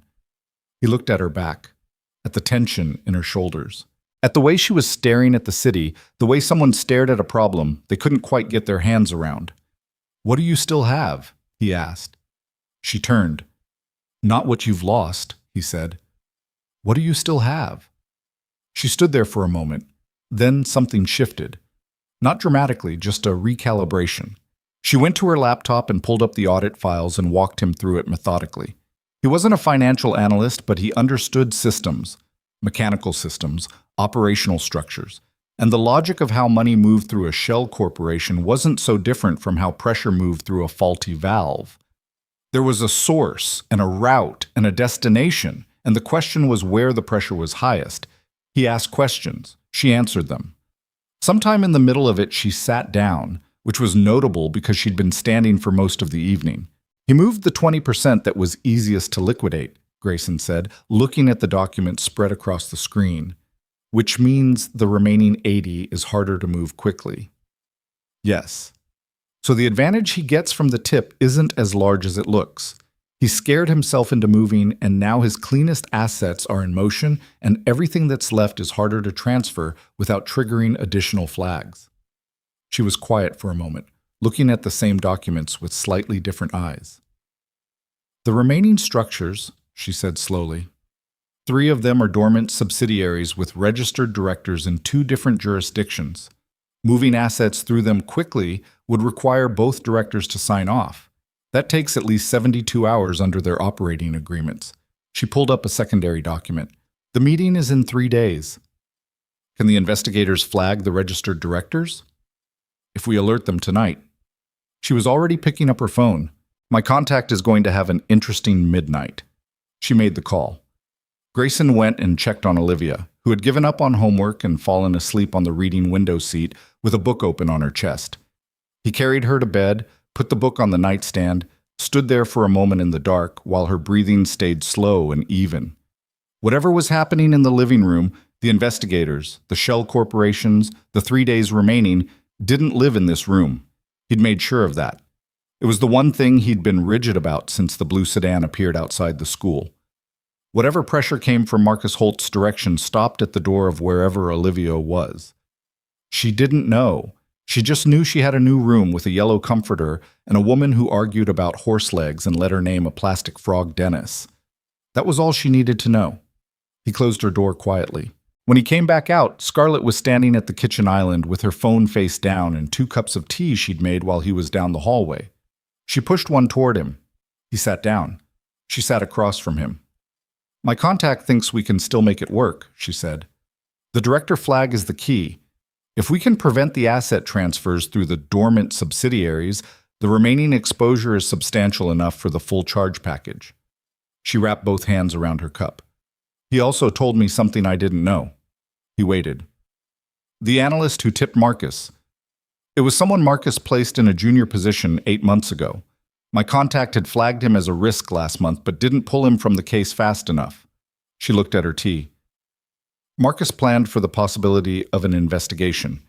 He put his own early warning system inside the federal process. Grayson thought about 17 months of layered transfers. The shell corporations, the planted analyst, the private investigators, the careful cultivation of board relationships, and the systematic use of everything he'd ever known about Scarlett's operation. How long were you together? He asked. 3 years. He didn't say what he was thinking. She could probably hear it anyway. I've gone over it, she said quietly, trying to identify the moment the calculation started. I can't find a clean line, which is probably the most unsettling part. He was present in all the same ways for most of it. A pause. I don't actually know what was real. That's not a reflection on your judgment, he said. I know. She said it the way people said it when they knew it intellectually and hadn't quite moved it out of the place where it still hurt. He thought about Claire, about the last 6 months, when she'd been too sick to hide the fear, and he'd been too scared to address it directly, and how many things they'd left in the air between them, and how permanently those things had stayed there. You don't have to have that figured out right now, he said. She looked at him. The question of what was real. You don't have to answer it before Wednesday. She held his gaze for a moment. Something moved across her face that she didn't shut down as quickly as she usually did. No, she said. I suppose I don't. They finished their tea. Outside, the city was doing what it always did. Indifferent, continuous, fully occupied with its own business. He went to bed at 1, She was still at the island when he passed through the hallway. 2 days before the meeting, Marcus made his final move against Grayson. It was more direct than the phone call. A document package arrived at the hotel, the Meridian Grand, Grayson's workplace, addressed to the general manager and CC'd to the HR department. It contained a formally formatted letter, on the letterhead of a legal firm Grayson didn't recognize, alleging that Grayson Reed had fraudulently represented his marital status to Scarlett Vaughn for financial gain, and that the hotel's employment of him reflected a potential liability given the ongoing legal questions surrounding his conduct. The general manager, a careful man named Dennis Park, who had been at the Meridian for 11 years and was temperamentally allergic to drama, called Grayson at 9 in the morning. "I need you to know this came in," Dennis said. "I want to be clear that HR has reviewed it, and our position is that it's not an employment matter. But you should know it exists and that it came through the formal address." Grayson stood in the kitchen of the penthouse and stared at the wall. "I understand. Thank you for telling me directly. Whatever is happening in your personal life, Grayson, it's yours. You've been here 4 years. This letter isn't changing anything on our end." A pause. "Are you all right?" "Getting there," Grayson said. He hung up and stood there for another 30 seconds. Then he went to Scarlett's office and knocked. She was on a video call. She looked up when he knocked, read something in his face, and said to whoever was on screen, "Give me 5 minutes." She closed the laptop and looked at him. He told her about the letter. Her face went through several things in quick succession. Anger first, then calculation, then something harder and colder that settled under both of them. "He's escalating," she said. "He's trying to shake my employment, so I have more reason to take his offer from the phone call. I know what he's doing." She was already pulling up her phone. "He's also just created a legal record of an attempt to interfere with a witness. My attorney is going to find this very interesting." She typed a fast message. "Are you okay? I'm annoyed." "That's reasonable." She looked up. "He can't actually touch your job. Dennis Park is not going to act on that letter." "Dennis Park already told me he wouldn't." She held his gaze. "Then the only thing this did was tell us how scared he is." She paused. "He's burning resources on moves that aren't working. That's not the behavior of someone who's winning." He thought about that for a moment. She was right. Rationally, she was right. But there was something about having his name on a legal document, about his workplace being contacted, that sat in his stomach differently than the abstract threats had. It touched the part of his life that was entirely separate from all of this, the part he'd built on his own. "He mentioned my daughter in the phone call," Grayson said. "Now he's going after my job. He's working through everything I have." "Yes." Her voice was level. "That's who he is." "What's left after that?" She met his eyes directly. "Nothing. That's the end of his leverage on you personally. There's nothing else he can go after." He held her gaze. She wasn't softening it, wasn't dressing it up, and that was the thing about her. She had never once tried to make the reality easier than it was. It was one of the things that had surprised him most, in a month of surprises. She'd told him the truth every single time. "Then let's finish this," he said. She nodded once. He went back to the kitchen. She went back to her call. The day before the meeting was a Thursday, and it was also the day Olivia learned to ride a bike. This was not planned. It was not on any schedule. It happened because Olivia had been watching a boy in the building's courtyard ride his bike for 2 weeks and had finally announced at breakfast that she wanted to try. And Grayson had said they'd need to find a bike first, and Scarlett had said without looking up from her laptop that there was one in the building's storage unit from 2 years ago that she'd bought and never used. The bike was a little big for Olivia, but adjustable. They were in the courtyard by 9 in the morning. Scarlett had intended to stay upstairs. She had a full day of pre-meeting preparation, calls with the legal team, a final brief with the audit committee chair, a walkthrough of the evidence package with her contact at the bureau. She'd been up since 5. She had no reasonable margin in her schedule for a courtyard. She came down at 9:15. She didn't explain why. She just appeared at the courtyard entrance in her blazer with her coffee and stood watching. Grayson was running alongside Olivia with his hand on the back of the seat, and Olivia was wobbling badly, deeply committed to her catastrophic course. "You're leaning into the turn too hard," Scarlett said from the edge. Olivia looked up. Mistake, wobble, Grayson caught the seat. Eyes forward, Scarlett said. Look where you want to go, not at the ground. I'm going to fall, Olivia said. Probably. That's fine. Try again. Grayson looked at Scarlett across the courtyard. She shrugged fractionally. He almost smiled. He ran alongside for another 20 minutes, and Olivia fell twice, both times the clean, non-catastrophic kind of fall, up and crying for 40 seconds, and then back on the bike because she'd decided this was going to happen. The determination was something he recognized, the stubbornness under the frustration. He'd watched it in the puzzle, in the diorama, in the horse drawings. She'd gotten it from him, probably, this refusal to accept the first result. At 10:14, he let go. She didn't notice immediately. She kept pedaling, and the bike kept going, and her balance found itself in the particular way it did with kids, sudden and real. And she was across the courtyard before she looked back and realized. The sound she made was not quite a word. Grayson stood in the middle of the courtyard with his hands at his sides, and the sensation in his chest that parents recognized, the one that was pride and something more painful than pride, something that had to do with them not needing you to hold on anymore. He looked at Scarlett. She was watching Olivia circle the courtyard with an expression that she hadn't put away in time, open, unguarded, the kind of face she had at 2 a.m. in the hallway, only fully in daylight this time. When she noticed him looking, she turned back to her coffee. But she didn't leave. She stayed in the courtyard for another half hour, and when Olivia made her 5th successful solo loop, she yelled, "Scarlett, I did it again!" And Scarlett said, "I saw." And there was something in those 2 words, the weight of them, the simple witness of them, that sat in Grayson's chest for the rest of the day. That afternoon, the board chair called Scarlett to inform her that Marcus Holt had formally petitioned for observer status at tomorrow's meeting. Observer status meant he could be in the room, couldn't vote, couldn't address the board, but he'd be present, watching, with the ability to react in real time to whatever was presented. He wants to see it happen, Scarlett said. She was back in her office, door open, and Grayson could hear the call from the hallway where he was reviewing the logistics document her assistant had sent.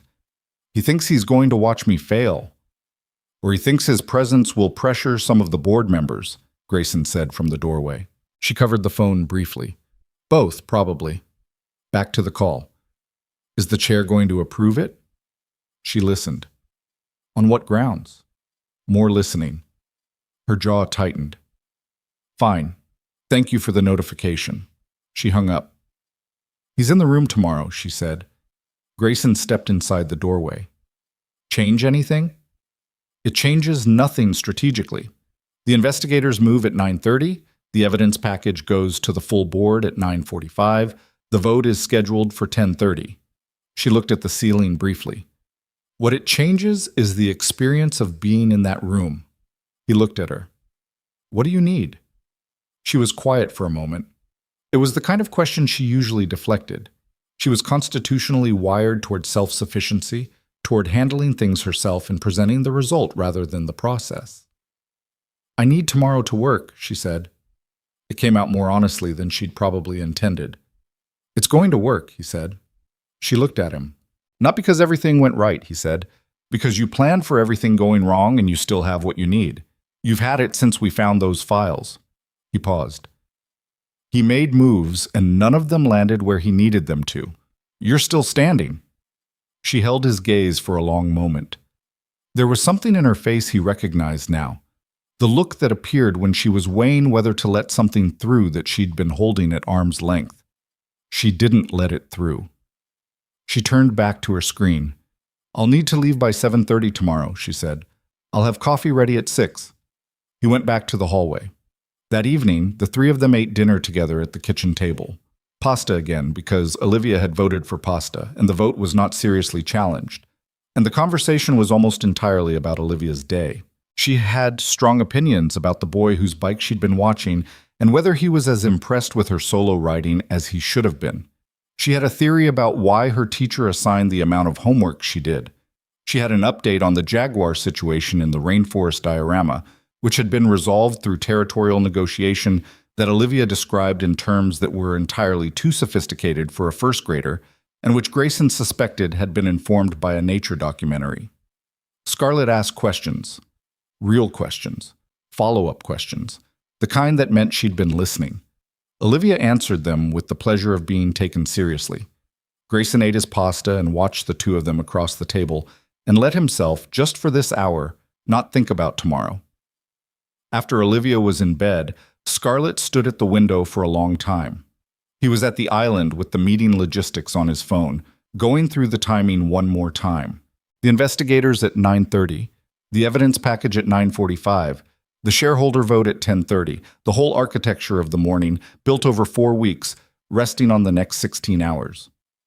"I want to tell you something," Scarlett said, without turning around. He looked up.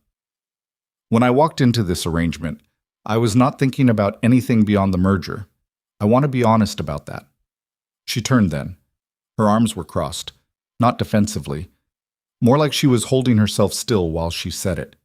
"You were a practical solution to a specific problem. That's all I was thinking." He waited. "That's not what this has been," she said. "I don't know what it is, but I want you to know that I'm aware of the difference." The kitchen was quiet around them. He looked at her, really looked at her, the way he hadn't let himself do directly in a while. Standing at the window of her own apartment, the city behind her, saying the most honest things she'd said to him that didn't relate to corporate finance or legal strategy. She looked uncertain in a way that took something from her. He could see that. Uncertainty didn't sit naturally on Scarlett Vaughn. "I know," he said. She looked at him. "Is that all you're going to say?" "I think so," he said. "For tonight." She held his gaze for a moment. Then she nodded, like she'd gotten the answer she actually needed, even if it wasn't the complete one, and went to her room.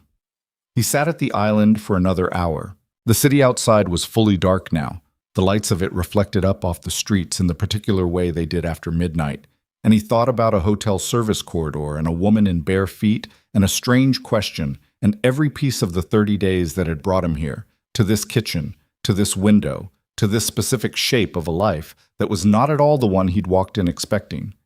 He thought about what came after the merger vote. He didn't have an answer to that. He put his phone down and looked at the dark city. The morning would come when it came. He went to bed at 1. At 9:27 the next morning, Grayson's phone buzzed with a single text from Scarlett's number. "It's happening. They're moving." He was sitting in the waiting area outside the meeting room, one floor below the boardroom, because they'd agreed he wouldn't be in the meeting itself, but she'd wanted him in the building. He wasn't sure entirely why. He hadn't asked. He read the text. At 9:30 exactly, somewhere in the city's financial infrastructure, federal investigators executed simultaneous freeze orders on the remaining Shell Corporation accounts. At the same time, formal documentation was submitted to the federal courthouse, tying the asset structure to Marcus Holt's direct instruction.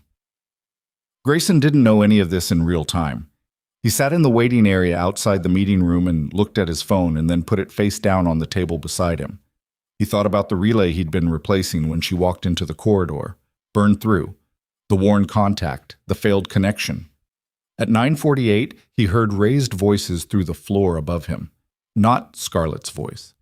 Different voices. Multiple.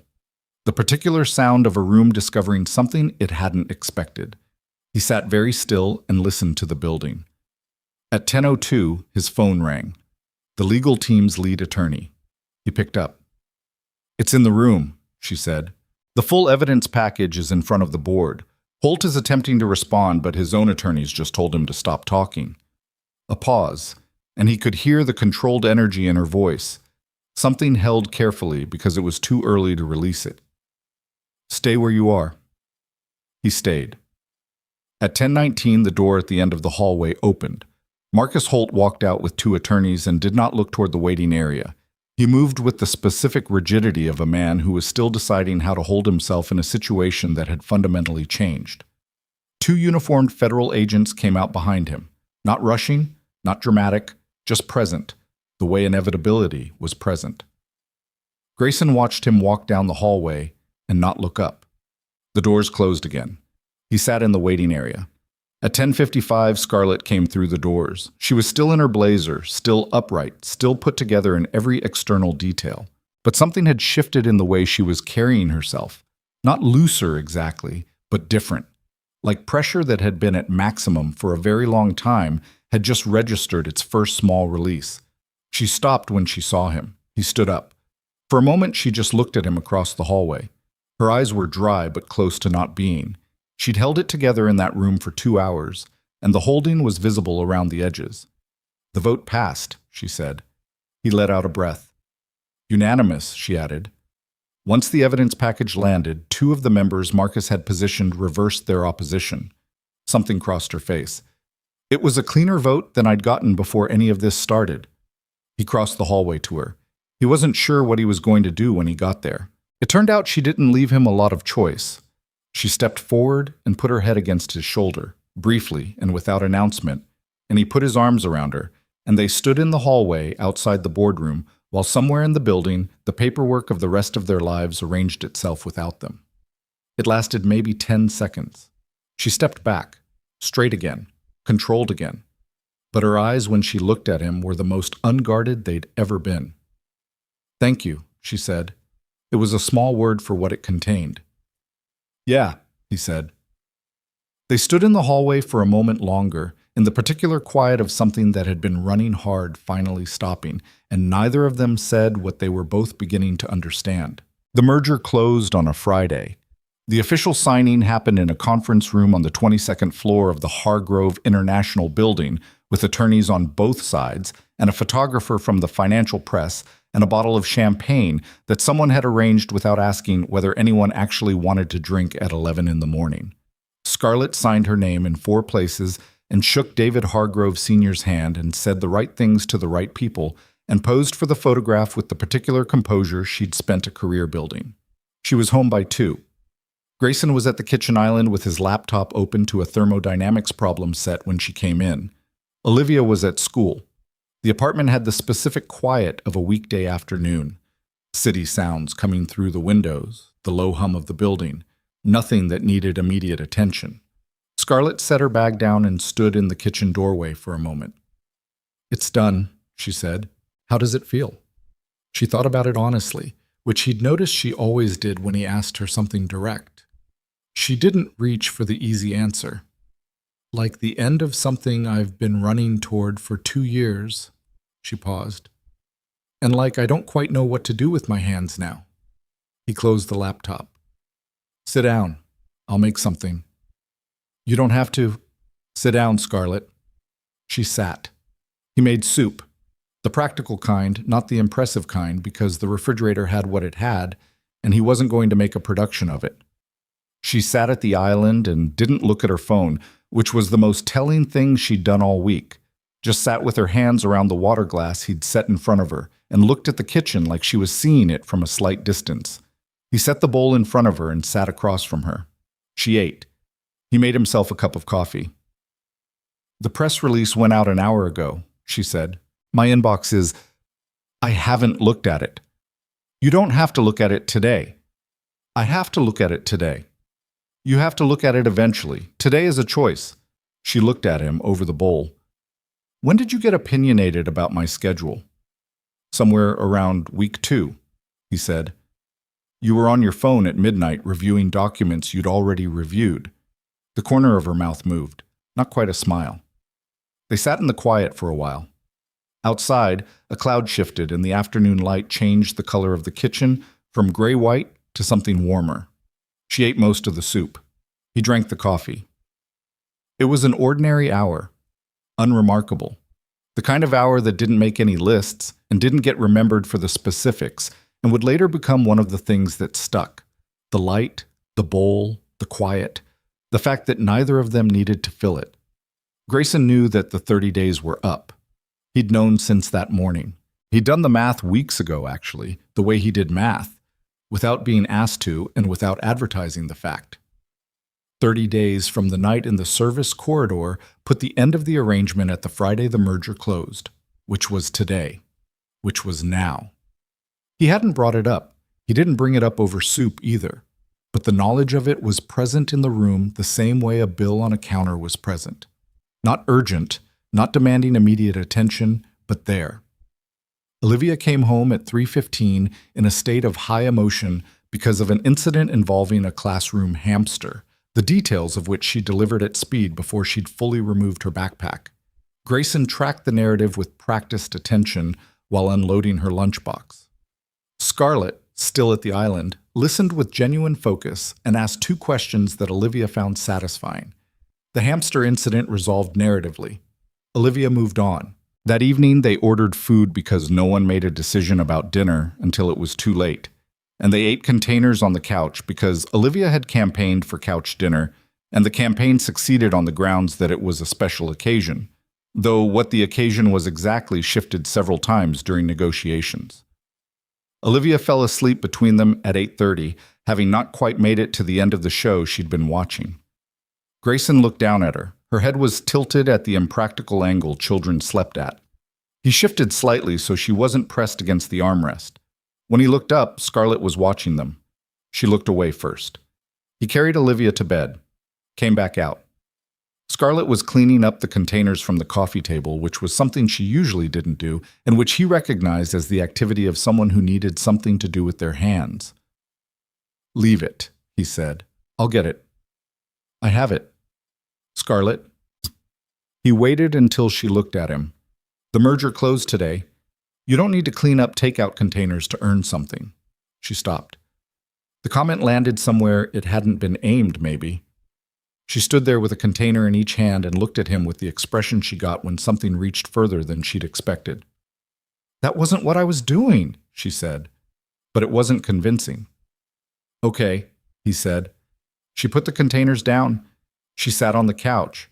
He cleaned up the coffee table and sat down on the other end, and they both looked at the television that was still running on low volume, some home renovation show that neither of them had been watching but hadn't turned off. "The agreement," she said. "Yeah. Technically, the 30 days, I know." A pause. "I haven't said anything about it," she said, "because I don't know what to say about it." He looked at her. She was looking at the television. Profile sharp, jaw set. The controlled version of herself that he'd learned was not actually control, but was the waiting room before something she hadn't decided on yet. "You don't have to say anything about it tonight," he said. "At some point, someone has to say something about it." "At some point," he agreed. "Not at 8:45 on the night the merger closed." She turned to look at him. "When then?" He looked back at her. "I'll start packing tomorrow." Something moved through her face, fast, almost hidden. The kind of thing you only caught if you'd been watching someone long enough to know the difference between their baseline and their real reactions. She turned back to the television. "Okay," she said. He didn't sleep much that night. Not the alert, watchful kind of not sleeping that the last week had produced. This was different. This was the feeling of standing at the edge of a decision he'd already technically made and finding that his feet had more thoughts about it than his head had taken into account. He lay in the dark in the room that had been his for 30 days and listened to the building's nighttime sounds. The ventilation shift he'd learned on the first week, the slight creak of the floor in the hallway when the temperature changed, and thought about the drive home tomorrow. The duffel bags in the closet, his apartment across town, which Mrs. Calloway had been checking on, which was the right size for two people, and had Olivia's drawings taped to the refrigerator, and didn't have 31 floors of window or the particular light that came through them at 4 in the afternoon. He thought about Olivia asking to go back and whether she'd understand why. He thought about Scarlett standing in the hallway at 2 in the morning, running security assessments because she'd let herself care about what happened to a 6-year-old who was not hers. He thought about what that meant and what he was going to do about it. He didn't have an answer by morning. He started packing anyway. He was methodical about it. He'd arrived with 2 duffel bags and a plastic crate of Olivia's things, and that was what he'd leave with. He went through the room in the morning while Scarlett was on a call and Olivia was at school, pulling things from drawers in the closet and returning the room to its neutral state. Textbooks back in the crate. Olivia's extra clothes folded. He found, on the nightstand, a book he didn't recognize. Hardcover. Engineering. Advanced Structural Systems. He opened the front cover, and there was no name written in it, but he knew the book hadn't been there when he arrived because he knew the contents of the nightstand on day 1. He stood there for a moment looking at the table of contents. He put it in the crate. He moved to Olivia's room. This was harder. Not sentimentally. Practically. Olivia had spread herself across the room in the comprehensive way she spread herself across any space she occupied. The yellow comforter was tangled. There were books on the window seat that had migrated from the shelf. There was a drawing taped to the inside of the closet door. A horse, legs noticeably improved, and underneath it, in first-grade handwriting, for Scarlett. The legs are better now. He left it on the window seat. He'd take it down before they left, and Olivia could decide whether to bring it. He was halfway through repacking her clothes when Scarlett appeared in the doorway. She looked at the duffel bag on the bed, at the half-empty shelves, at the window seat. She looked at the drawing. Neither of them said anything for a moment. "She hasn't been told yet," Grayson said. "I know. I was going to tell her after school, give her the evening to—" He stopped. "She's going to be upset." "I know," Scarlett said again. Her voice was even, too even. He'd learned the difference. He turned back to the shelf. "She'll adjust. She's resilient." He picked up a stack of books. "Kids adapt." "Grayson." He turned. Scarlett was standing in the doorway of a 6-year-old's room with her arms at her sides, and the look on her face that was not the closed-door look and was not the boardroom look. It was the hallway at 2 in the morning look, the courtyard during the bike riding look, the face he only got when she hadn't had time to put the other one up first. "I don't want you to go," she said. He stood there. "I'm aware that's a complicated thing to say at this particular moment," she continued. "I'm aware that the arrangement was for 30 days, and 30 days is done, and you have your own life, and I have no claim on—" She stopped herself, pressed her mouth flat. Tried again. "I'm not good at this part. I need you to know that I'm aware of that." He set the books down. "What part?" he asked. "The part where I want something that isn't a transaction." Her voice stayed controlled, but there was something underneath it that wasn't controlled. "I've spent most of my adult life knowing exactly what everything costs and what it's worth and what the terms are. This doesn't have terms. I don't know what to do with that." He looked at her for a long moment. "What do you want?" he asked. She held his gaze. "I just told you." "You told me you don't want me to leave. That's not the same as what you want." She was quiet for a moment. He could see her working through it. Not stalling, actually working, the way she worked through everything, methodically, honestly. "I want to keep eating breakfast in this kitchen," she said. "I want to keep arguing about horse legs. I want—" She paused. "I want to see what this is without the expiration date on it." He didn't answer immediately. He looked at the room. The yellow comforter, the empty shelves, the drawing on the window seat with its improved horse legs, and the handwriting underneath. He thought about the engineering textbook on the nightstand that he hadn't brought with him. He thought about the thing he'd been not saying for a week, which was that he'd started to understand his apartment across town as a place he used to live, in a life that had been, for 30 days, replaced by something with more people in it, and more noise and more presence, and a completely unreasonable number of windows. "I'm not from your world," he said. "I know. I don't mean it as a complaint. I mean it as a fact you need to actually hold. Not temporarily, not as something to be patient about. I have 18 credits left and a maintenance job and a daughter I make macaroni for." "I know what you have," she said. "I've been watching what you have for a month. It doesn't embarrass you." "No." Flat. No hesitation. "You're bored." Is not a consideration I'm making personal decisions around. She said it with the edge of someone closing a door on an argument before it started. "I've spent enough of my life making personal decisions around what's professionally convenient. I'm done with that." He looked at her. She looked back. "I can't promise you anything clean," she said. "I don't know what this looks like. I'm not—" She stopped again. "I'm not a person who's had a lot of practice at this, at whatever this is. I make mistakes and I work too much, and I told you in week 1 that I don't read the press. And that was mostly true, but I read the piece about us in the corridor, and I read it twice, and I don't know what that means, but I'm telling you because you have the specific habit of wanting the honest version of things." He was quiet for a long moment. "You read it twice," he said. "Yes." "The piece that called it a fairy tale." "The piece that had the photo from the corridor." "Yes." He picked up the drawing from the window seat. "For Scarlett. The legs are better now." He looked at it for a moment. "I'm not unpacking today," he said. "I'm going to pick Olivia up from school and tell her we're staying for a while longer and see how that lands. And tonight, I'm going to finish my problem set because I have a deadline. He looked up. That's what this looks like, if you want to know. She looked at him. I know what it looks like, she said quietly. I've been watching it for a month. He put the drawing back on the window seat. He didn't unpack that day, but he didn't take the duffel bags to the car either. Olivia came home and was told they were staying longer and reacted with the satisfaction of someone who had already made this decision internally and was glad the adults had finally caught up. That evening, Grayson sat at the kitchen island with his problem set. Scarlett sat across from him with her laptop. Olivia was in her room, the soft sound of her talking to herself drifting down the hallway, narrating something, a story or a game, the kind of internal world that children built without needing an audience. At some point, Scarlett looked up from her screen. The engineering program, she said. The online credits. He looked up. There's a local university that offers the same certification in a hybrid format. 14 weeks. The coursework is compressed, but you're 18 credits from done, which means... She stopped. I looked it up. He looked at her. You looked it up, he said. 2 weeks ago.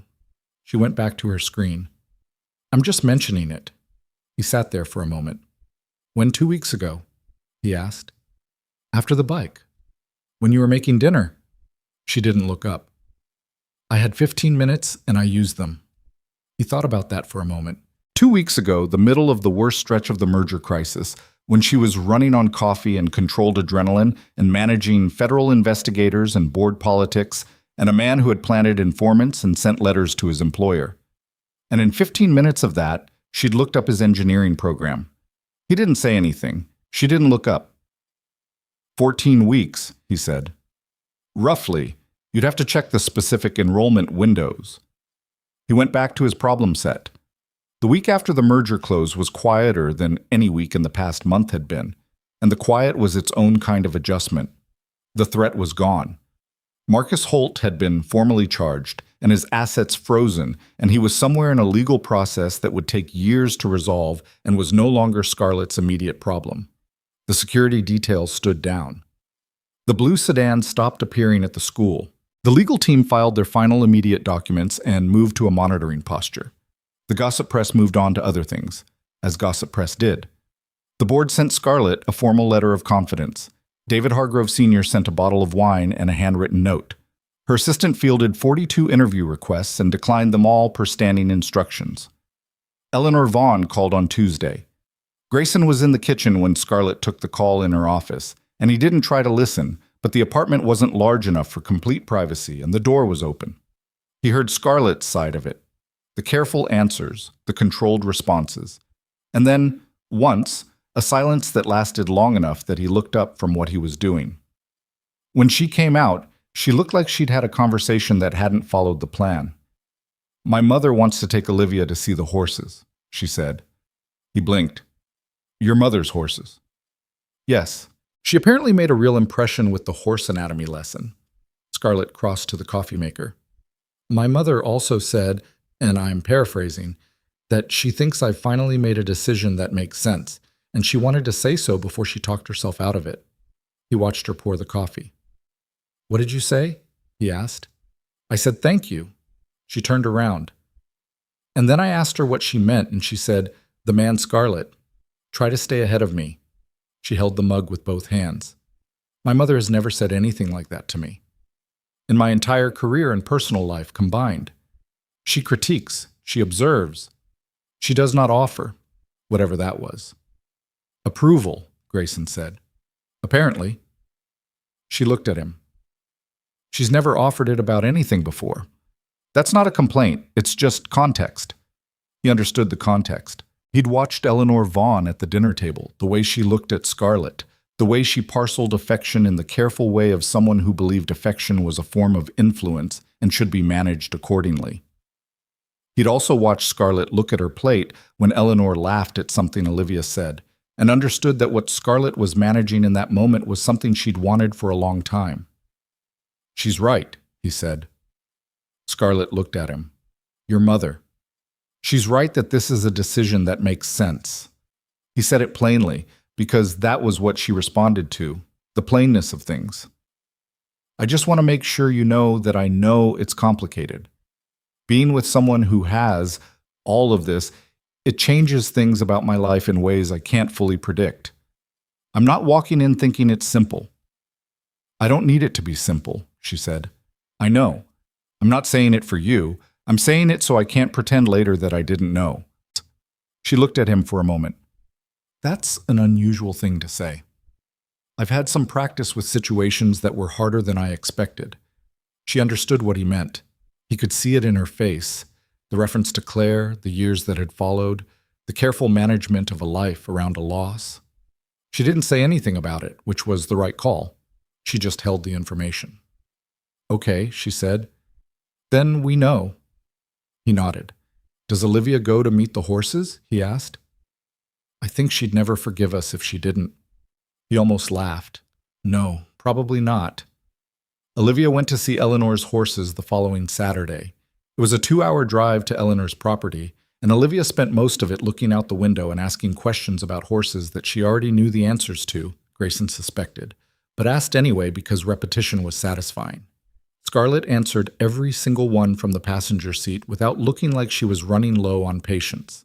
He drove. This, too, had become a pattern.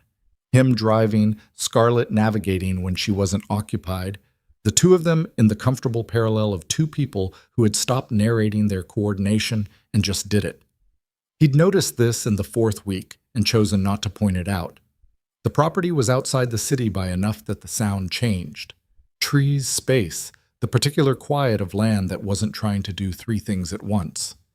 Eleanor was at the fence when they arrived, which told Grayson she'd been watching for them. Olivia was out of the car before it fully stopped. Eleanor met her at the fence with the brisk warmth she applied to most things, and Olivia went through the gate with the confidence of someone who had been granted honorary status in a world she'd been applying to join. Scarlett stood beside Grayson at the car and watched her daughter. Olivia, he had to remind himself, his daughter, not theirs, press her face to the nose of a large gray horse without flinching.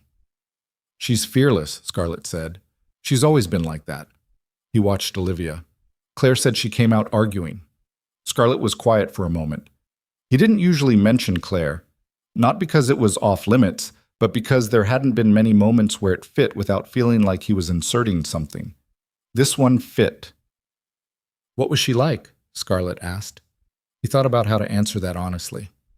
Funny. She had this specific kind of humor that was so dry you'd miss it if you weren't paying attention. And she was stubborn. He paused. She knew she was getting sick before she told me. Spent 2 weeks researching on her own before she let me in. Said she didn't want me to panic before she had information. Scarlett didn't say anything. Olivia does that, he said. Makes a decision in private and then presents it when she's ready. She got it from her mom. They watched Olivia convince Eleanor to let her hold the lead rope. I think about her, Grayson said, differently than I used to. The first year, I was just trying to stay upright. The second year, it was still raw, but now it's more like she's part of the architecture. She's still present, just in a different way. He wasn't sure why he was saying this. Maybe because they were out of the city and the air was different, and Scarlett had asked honestly. Does it change things? Scarlett asked carefully. For you, being here, with... She didn't finish the sentence. Yes, he said. It makes them feel like something I can hold without losing her. He paused. That's not the most articulately I've ever said anything. It was clear, she said. Eleanor turned from the fence and called something to Scarlett. Scarlett called back. The ordinary transaction of family. Words across a yard, no particular weight to them. And he stood there in the driveway of her mother's property and felt the specific and uncatalogued sensation of something arriving in a life he'd thought was fully mapped. Later, driving back, Olivia fell asleep in the back seat. The city built itself back up around them as they drove. More traffic, more buildings, the particular compression of returning from open space. Scarlett was looking at her phone, not with the working concentration look, but idly, which was something he'd only seen her do a handful of times. She's going to dream about horses for a week, he said. Minimum. Scarlett put her phone in her lap. My mother told me when I was saying goodbye that Olivia asked her if she could come back. What did your mother say? She said, "Any time." A pause. "And then my mother looked at me and said, 'She calls her Scarlett, but she looks at her like something else.'" Scarlett turned to look out the window. I didn't know what to say to that. He kept his eyes on the road. "What do you think she meant?" he asked. Scarlett was quiet for a moment. "I think she meant that Olivia has decided something, the way kids decide things, without consulting anybody." He didn't respond to that directly. The city received them back. The building, the 31st floor.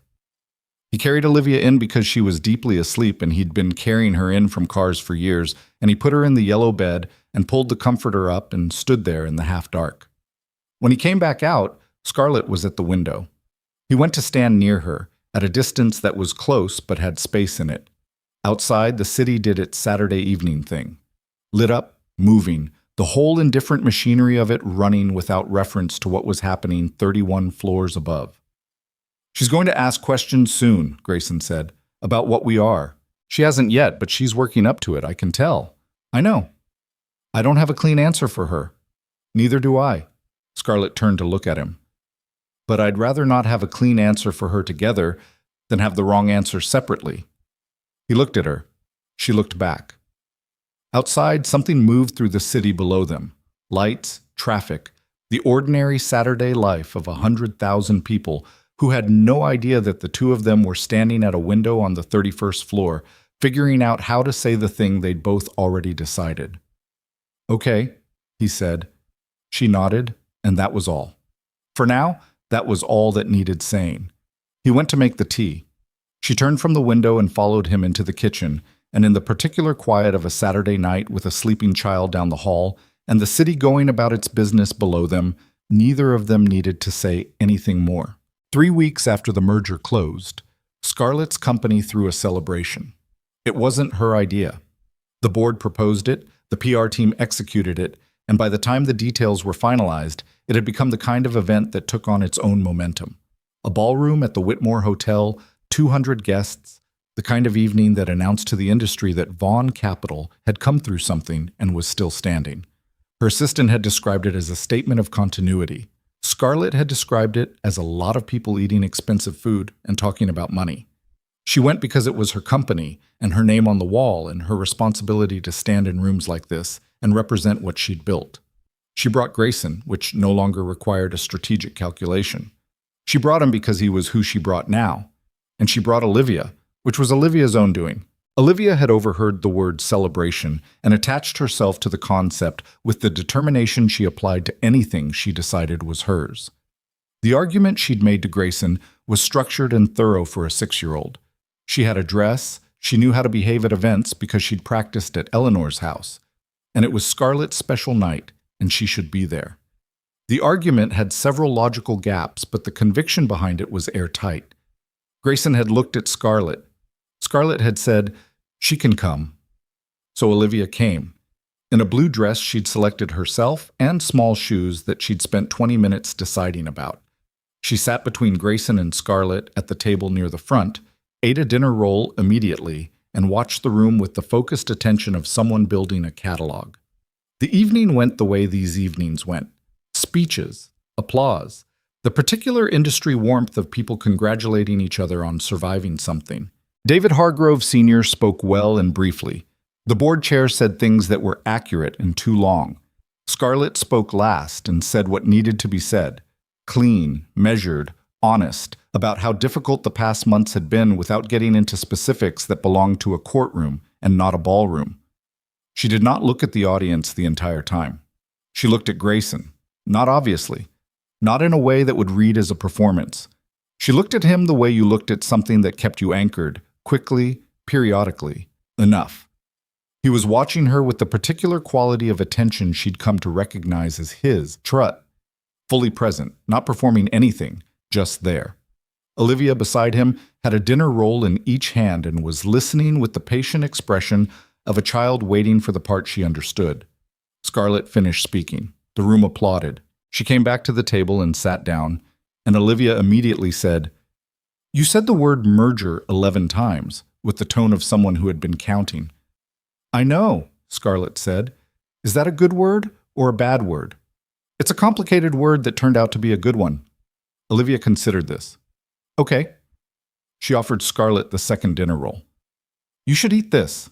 You didn't eat dinner. Scarlett looked at the dinner roll. She looked at Grayson. He looked back with an expression that said nothing and said everything. She took the dinner roll. Later, after the speeches and the industry circulation and the photographs and the particular exhaustion of 2 hours in a room where every conversation carried professional weight, the evening shifted into something looser. The band moved to softer territory.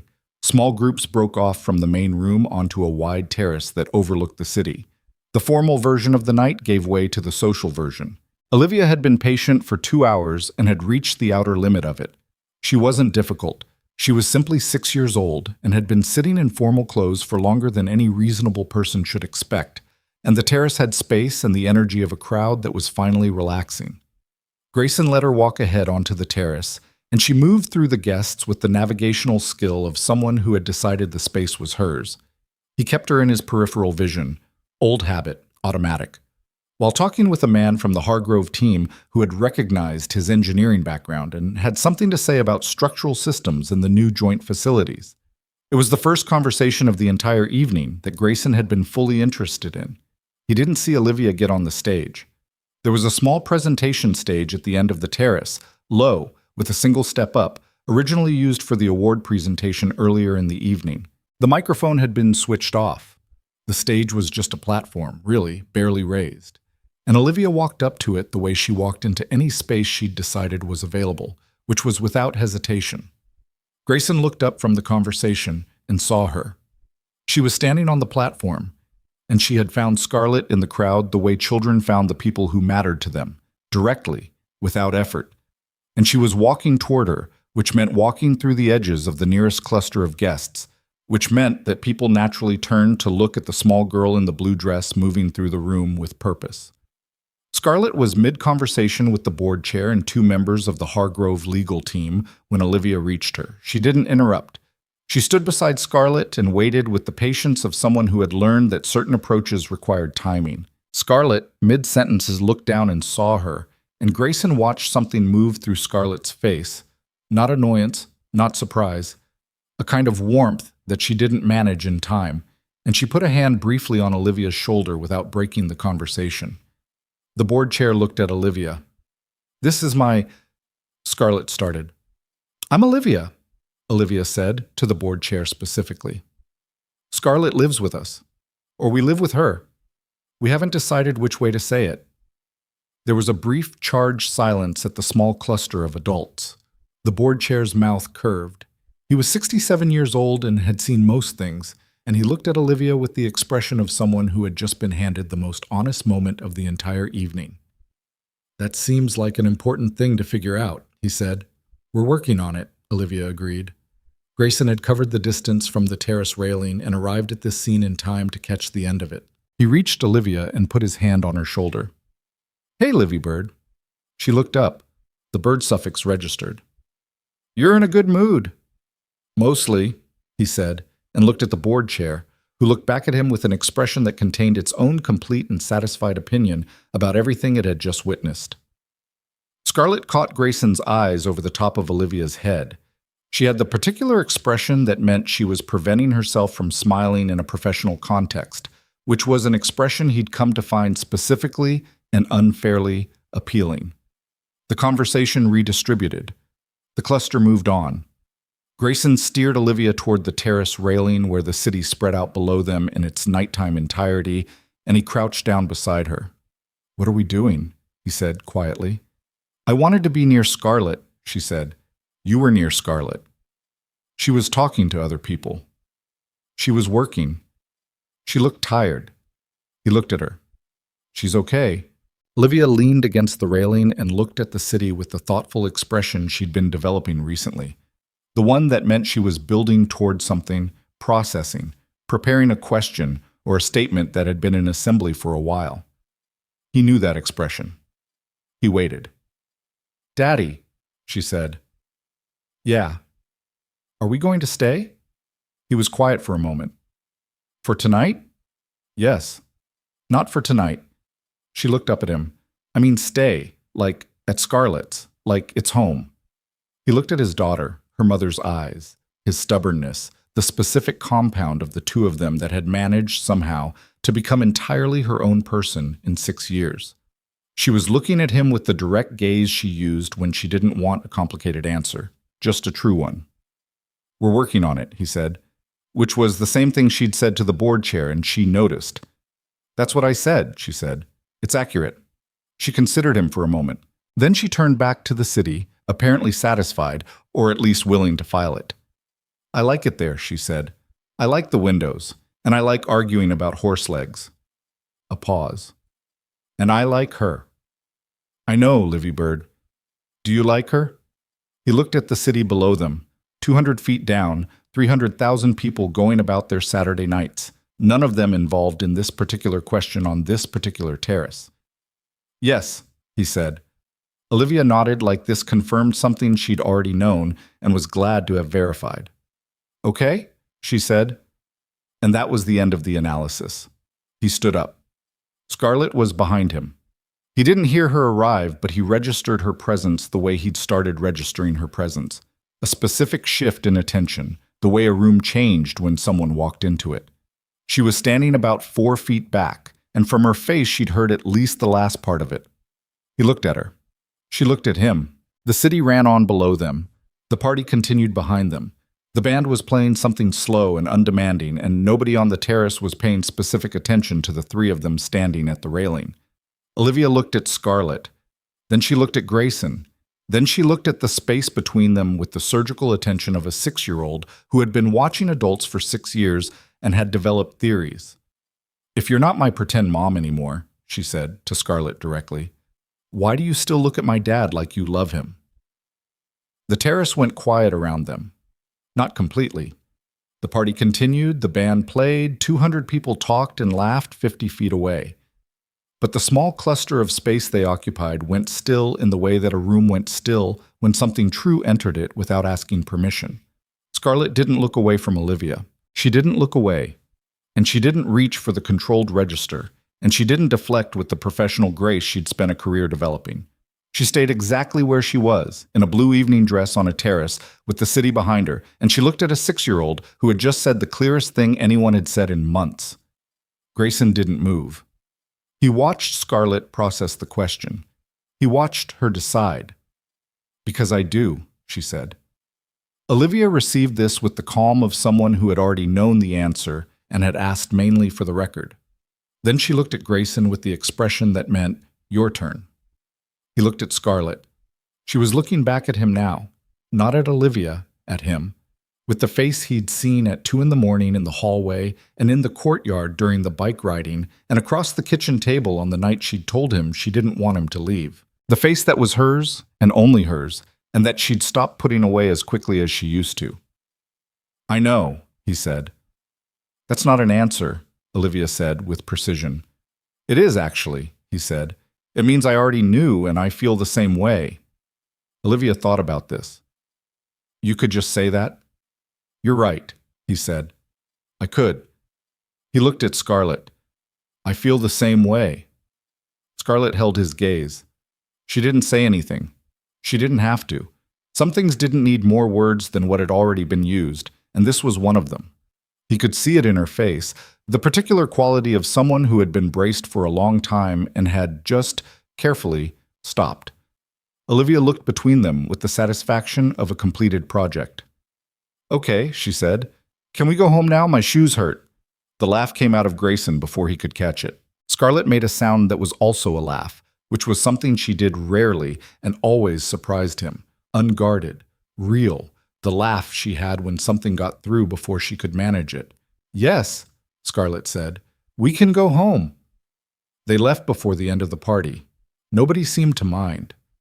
The board chair caught Grayson's eye as they crossed the ballroom toward the exit and gave him a single nod, the kind that didn't require translation.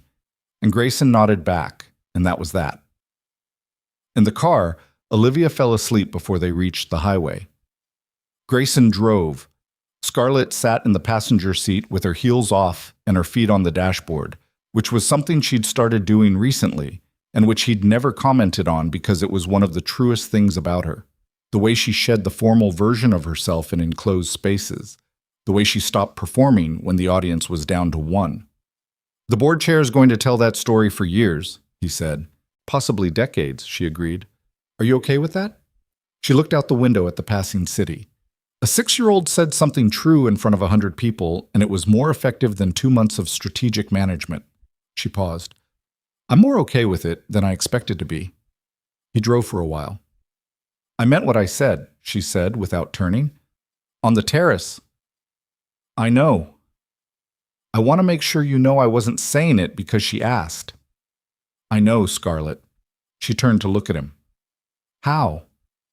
Because you were deciding it before she asked. I could see it. He kept his eyes on the road. You'd been deciding it for a while. She just made you say it out loud. A pause. You're very observant. 4 years of overnight maintenance. She turned back to the window, and he could see in the reflection of the glass that she was smiling. The real one. The one she didn't announce. The city moved around them. The car was warm, and Olivia was asleep in the back, and the road unspooled ahead of them toward a building on the 31st floor that neither of them had been sure 30 days ago would become what it had. Home was the word Olivia used. It was the right word. The weeks that followed were not a montage of resolved moments. That was the thing nobody told you about lives that changed. The change itself was a single point in time, but living it was the long, ordinary, imperfect work of days. Grayson enrolled in the hybrid program at the university. 14 weeks, compressed, with a schedule that required him to be on campus 3 mornings a week and online the rest. It was the most academically demanding thing he'd done in years. And the first week he came home from the library at 10 at night and sat at the kitchen island with his notes spread out and his eyes gritty and thought seriously about whether he'd miscalculated the pace. Scarlett sat down across from him without being asked and looked at the notes. What's the problem? She asked. Fluid dynamics module. The computational component. I'm fine with the theory, but the software interface is... Show me. You're a CEO, not an engineer. I have a minor in applied physics, and I spent 2 years running due diligence on infrastructure investments. She held out her hand. Show me. He turned the laptop toward her. She looked at it for 4 minutes without speaking. You're inputting the boundary conditions wrong, she said. The interface uses a non-standard notation for the inlet parameters. Look, she pointed. This field takes the velocity component, not the pressure. You've been entering them in the wrong order. He stared at the screen, checked his notes, checked the screen again. She was right. That was 3 hours of wrong answers, he said. Now it's 20 minutes of right ones. She pushed the laptop back. He looked at her. Applied physics minor, she said. I heard you the first time. She went back to her own work. He fixed the boundary conditions. The module resolved.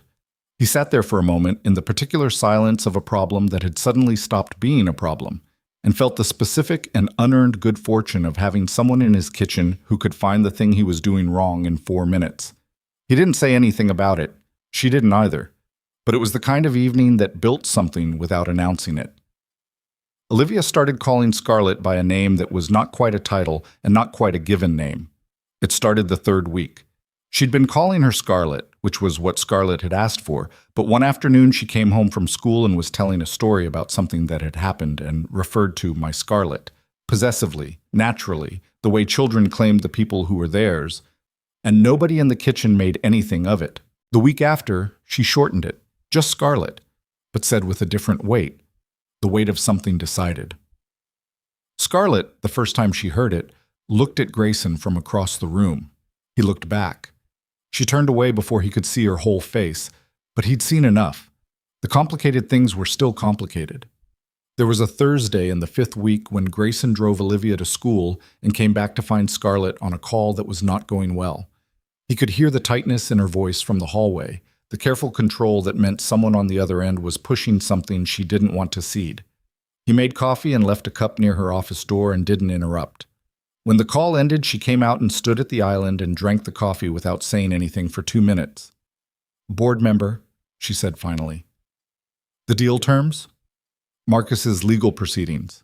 There are depositions scheduled, and 2 of the board members were subpoenaed as witnesses. One of them is using it as leverage to push for a strategic review of the Hargrove integration timeline. She set the mug down. He's not wrong that the timing is difficult.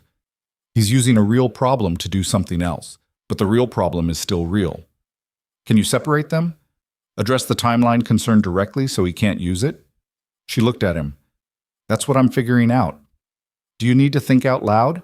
She looked at him for a moment, then she picked up the coffee and sat down at the island, and for the next 45 minutes she thought out loud, which meant she talked through the integration timeline, the board dynamics, the legal exposure, the 3 possible approaches, and the trade-offs of each.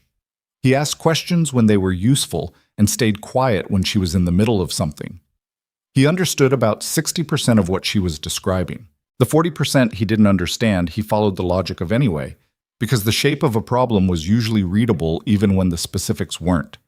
At the end of it, she said, the second approach, accelerate the first phase of the integration voluntarily before the review is formally proposed. Take the initiative rather than responding to pressure. That was your third option 20 minutes ago, he said. I know, but working through the other 2 confirmed it. Did you need me for that, or did you need the room? She considered this honestly. Probably the room, but having you in it made it faster. He took that for what it was. There was also a Tuesday that he picked Olivia up from school, and she was quiet in the car, which was unusual enough that he asked 3 times before she told him that a girl in her class had said she didn't have a real mom, and it wasn't fair that she got to live with Scarlett. He pulled over. He turned in his seat. Olivia was looking at her hands in her lap. What did you say back? He asked. Nothing. I didn't know what to say. He sat with that for a moment. The careful work of saying the right thing. Not the easy thing, not the thing that deflected the hurt, the actual right thing.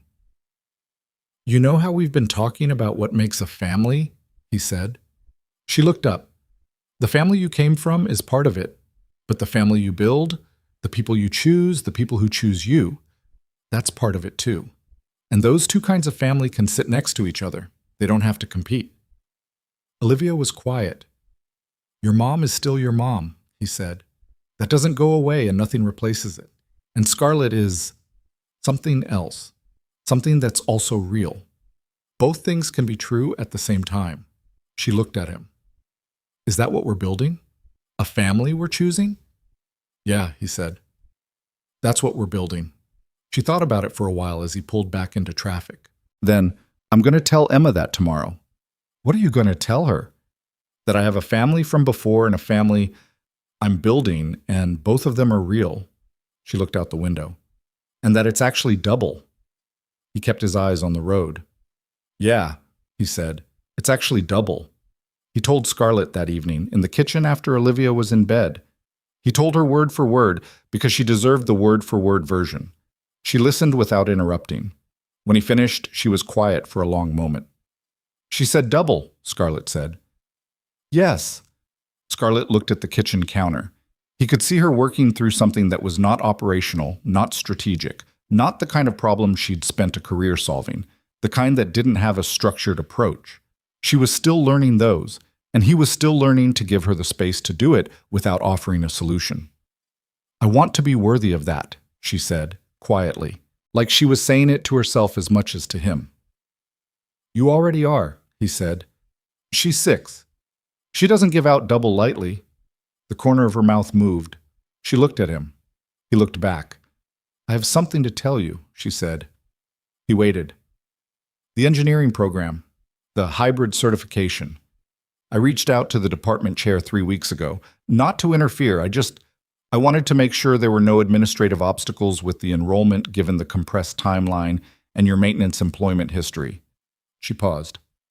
He mentioned that there's a postgraduate fellowship in structural systems design that becomes available at the end of the certification year. It's a 2-year applied research track. It converts to a senior engineering position in the partner firm when it's completed. He looked at her. You reached out to the department chair. I made one call. I didn't pull strings. I asked about process. She held his gaze. You told me about the 18 credits on a Wednesday night over chamomile tea, and I have been watching you do the work ever since, and I wanted to make sure nothing bureaucratic got in the way. That's all.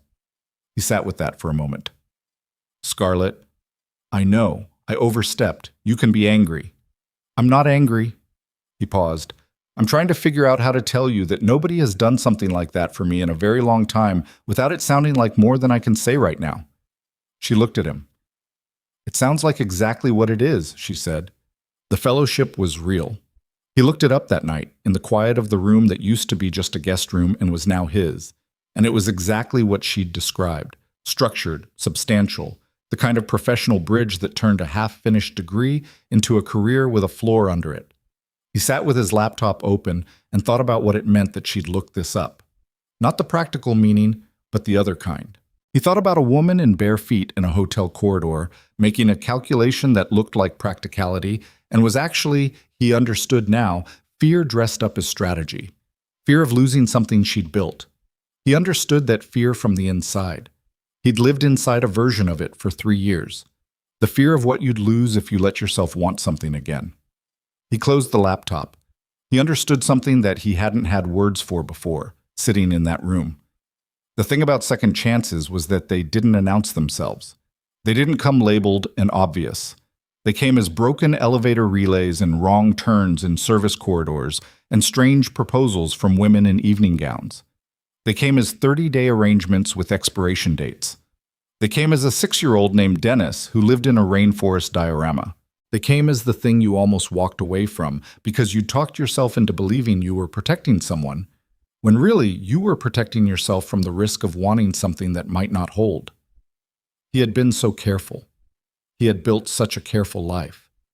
And then Olivia had climbed onto a stage in front of 200 people and said the true thing out loud, and the careful life had turned out to have room in it for more than he'd allowed.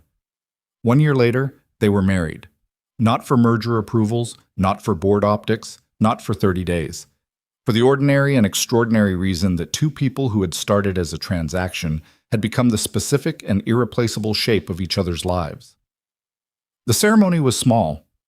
30 people in Eleanor Vaughn's courtyard, in October, when the light came down through the trees at an angle that turned everything amber. Eleanor had managed most of the logistics, and nobody had pointed out that this was the same woman who had spent a decade being constitutionally incapable of offering approval because people changed when they'd been given reasons to, and Eleanor had been given several. Olivia was the only person who had a formal role in the ceremony, because Olivia had negotiated for one early and comprehensively.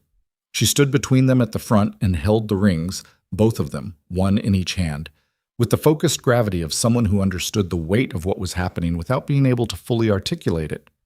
When the officiant asked Grayson if he took Scarlett, he said, yes. When the officiant asked Scarlett if she took Grayson, she said yes. When the officiant said it was done, Olivia looked up at both of them and said quietly, okay, good. The 30 guests laughed. Scarlett looked down at Olivia, and the expression on her face was the one she'd had in the courtyard the day the bike finally moved on its own. Open, unguarded, fully present, no management left in it. Grayson put his arm around both of them. In the photographs from that afternoon, this was the one that survived. Not the formal posed shot, not the ceremony itself. This one, candid, Olivia between them and Grayson's arm around them both, and Scarlett's head turned slightly toward him, and all three of them looking at something outside the frame. The photographer hadn't directed it. It just happened. It looked like what it was. 2 years after the wedding, Grayson completed his engineering certification with a distinction that the department chair sent a personal letter about. The fellowship led to a position in structural systems design at a firm that did work he found genuinely interesting: sustainable building infrastructure, the kind of mechanical architecture that would be invisible to the people living inside it and would hold them up for decades. He worked regular hours. He was home at night. He was there when Olivia got off the school bus. Scarlett remained CEO of Vaughan Capital through the full Hargrove integration and 3 subsequent major moves that each took 2 years of her life and made the company something substantially different from what it had been when she was handed it. She was not easier to work for in all that time.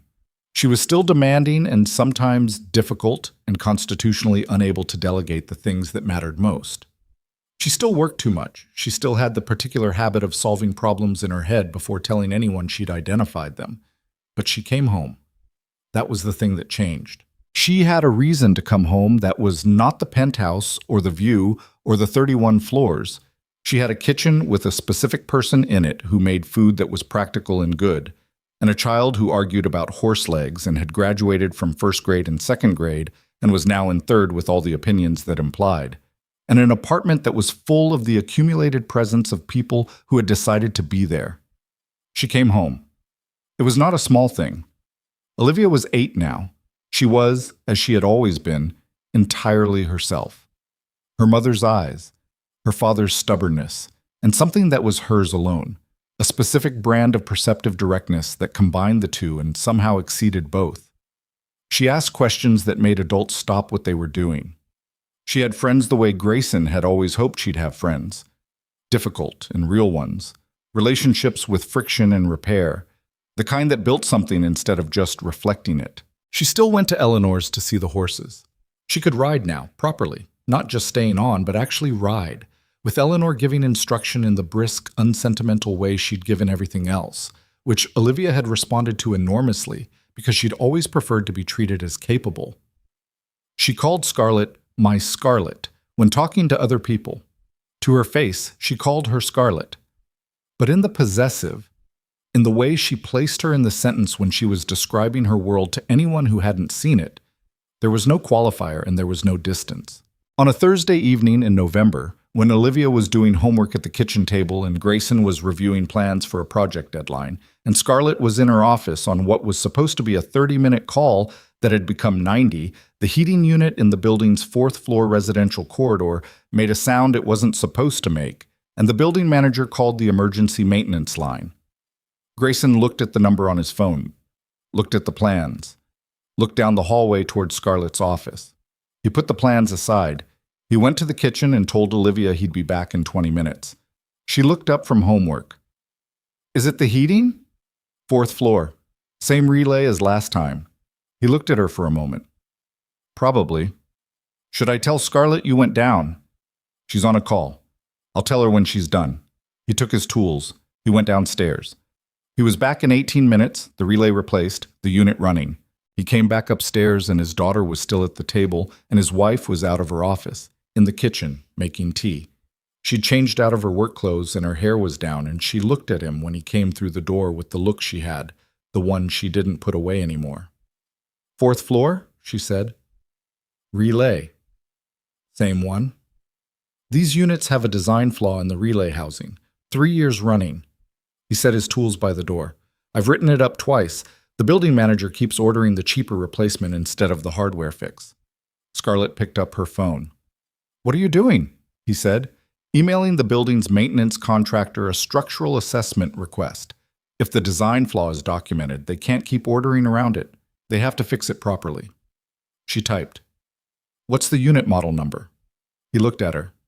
"What?" she said. "Nothing," he said. She typed the number he gave her and sent the email and put her phone down and poured the tea, and Olivia looked up from her homework and said, "Did you fix it?" And he said yes, and she said good, and went back to her work. The kitchen was warm. Outside the windows, 31 floors of them, excessive in the way that Olivia had noted on the first day they walked in, and which was still, years later, the most honest description of the apartment. The city moved through its November evening with the indifferent consistency that cities had. It did not care about the kitchen or the tea or the relay on the 4th floor or the 3 people around the island at 7:15 on a Thursday. But they were there. That was the whole of it, really. Not the merger, not the 30 days, not the courtroom proceedings that had eventually resolved Marcus Holt's case in a federal building downtown, not the certificate on the wall or the company name or the photographs from the October wedding. Not any single event, however significant. The whole of it was this: the way a life that had been built for one person could, without being planned or engineered, make room for more. The way a person who had spent 3 years managing loss could find, in a hotel service corridor at 11:43 on a Thursday, that what he'd been building toward was something he hadn't known to name. The whole of it was a 6-year-old who ate dinner rolls before dinner and named plastic frogs Dennis and said the true thing out loud on a terrace in front of 200 people because she'd decided the adults were taking too long. The whole of it was a woman who had spent a career knowing the cost of everything learning, slowly, that some things didn't have a cost. They had a weight, which was different. Weight was what you felt when something mattered. It was the evidence of substance. The whole of it was that love, real love, the kind that persisted past the arrangement and the contract and the expiration date, was not an event. It was a practice. It was the problem set at midnight, and the coffee before 6, and the plastic wrap on the diorama pond, and the engineering program lookup, and the relay on the 4th floor, and the tea at 7:15. It was the accumulation of ordinary things done for someone with care. That was what neither of them had expected. That was the thing worth fighting for.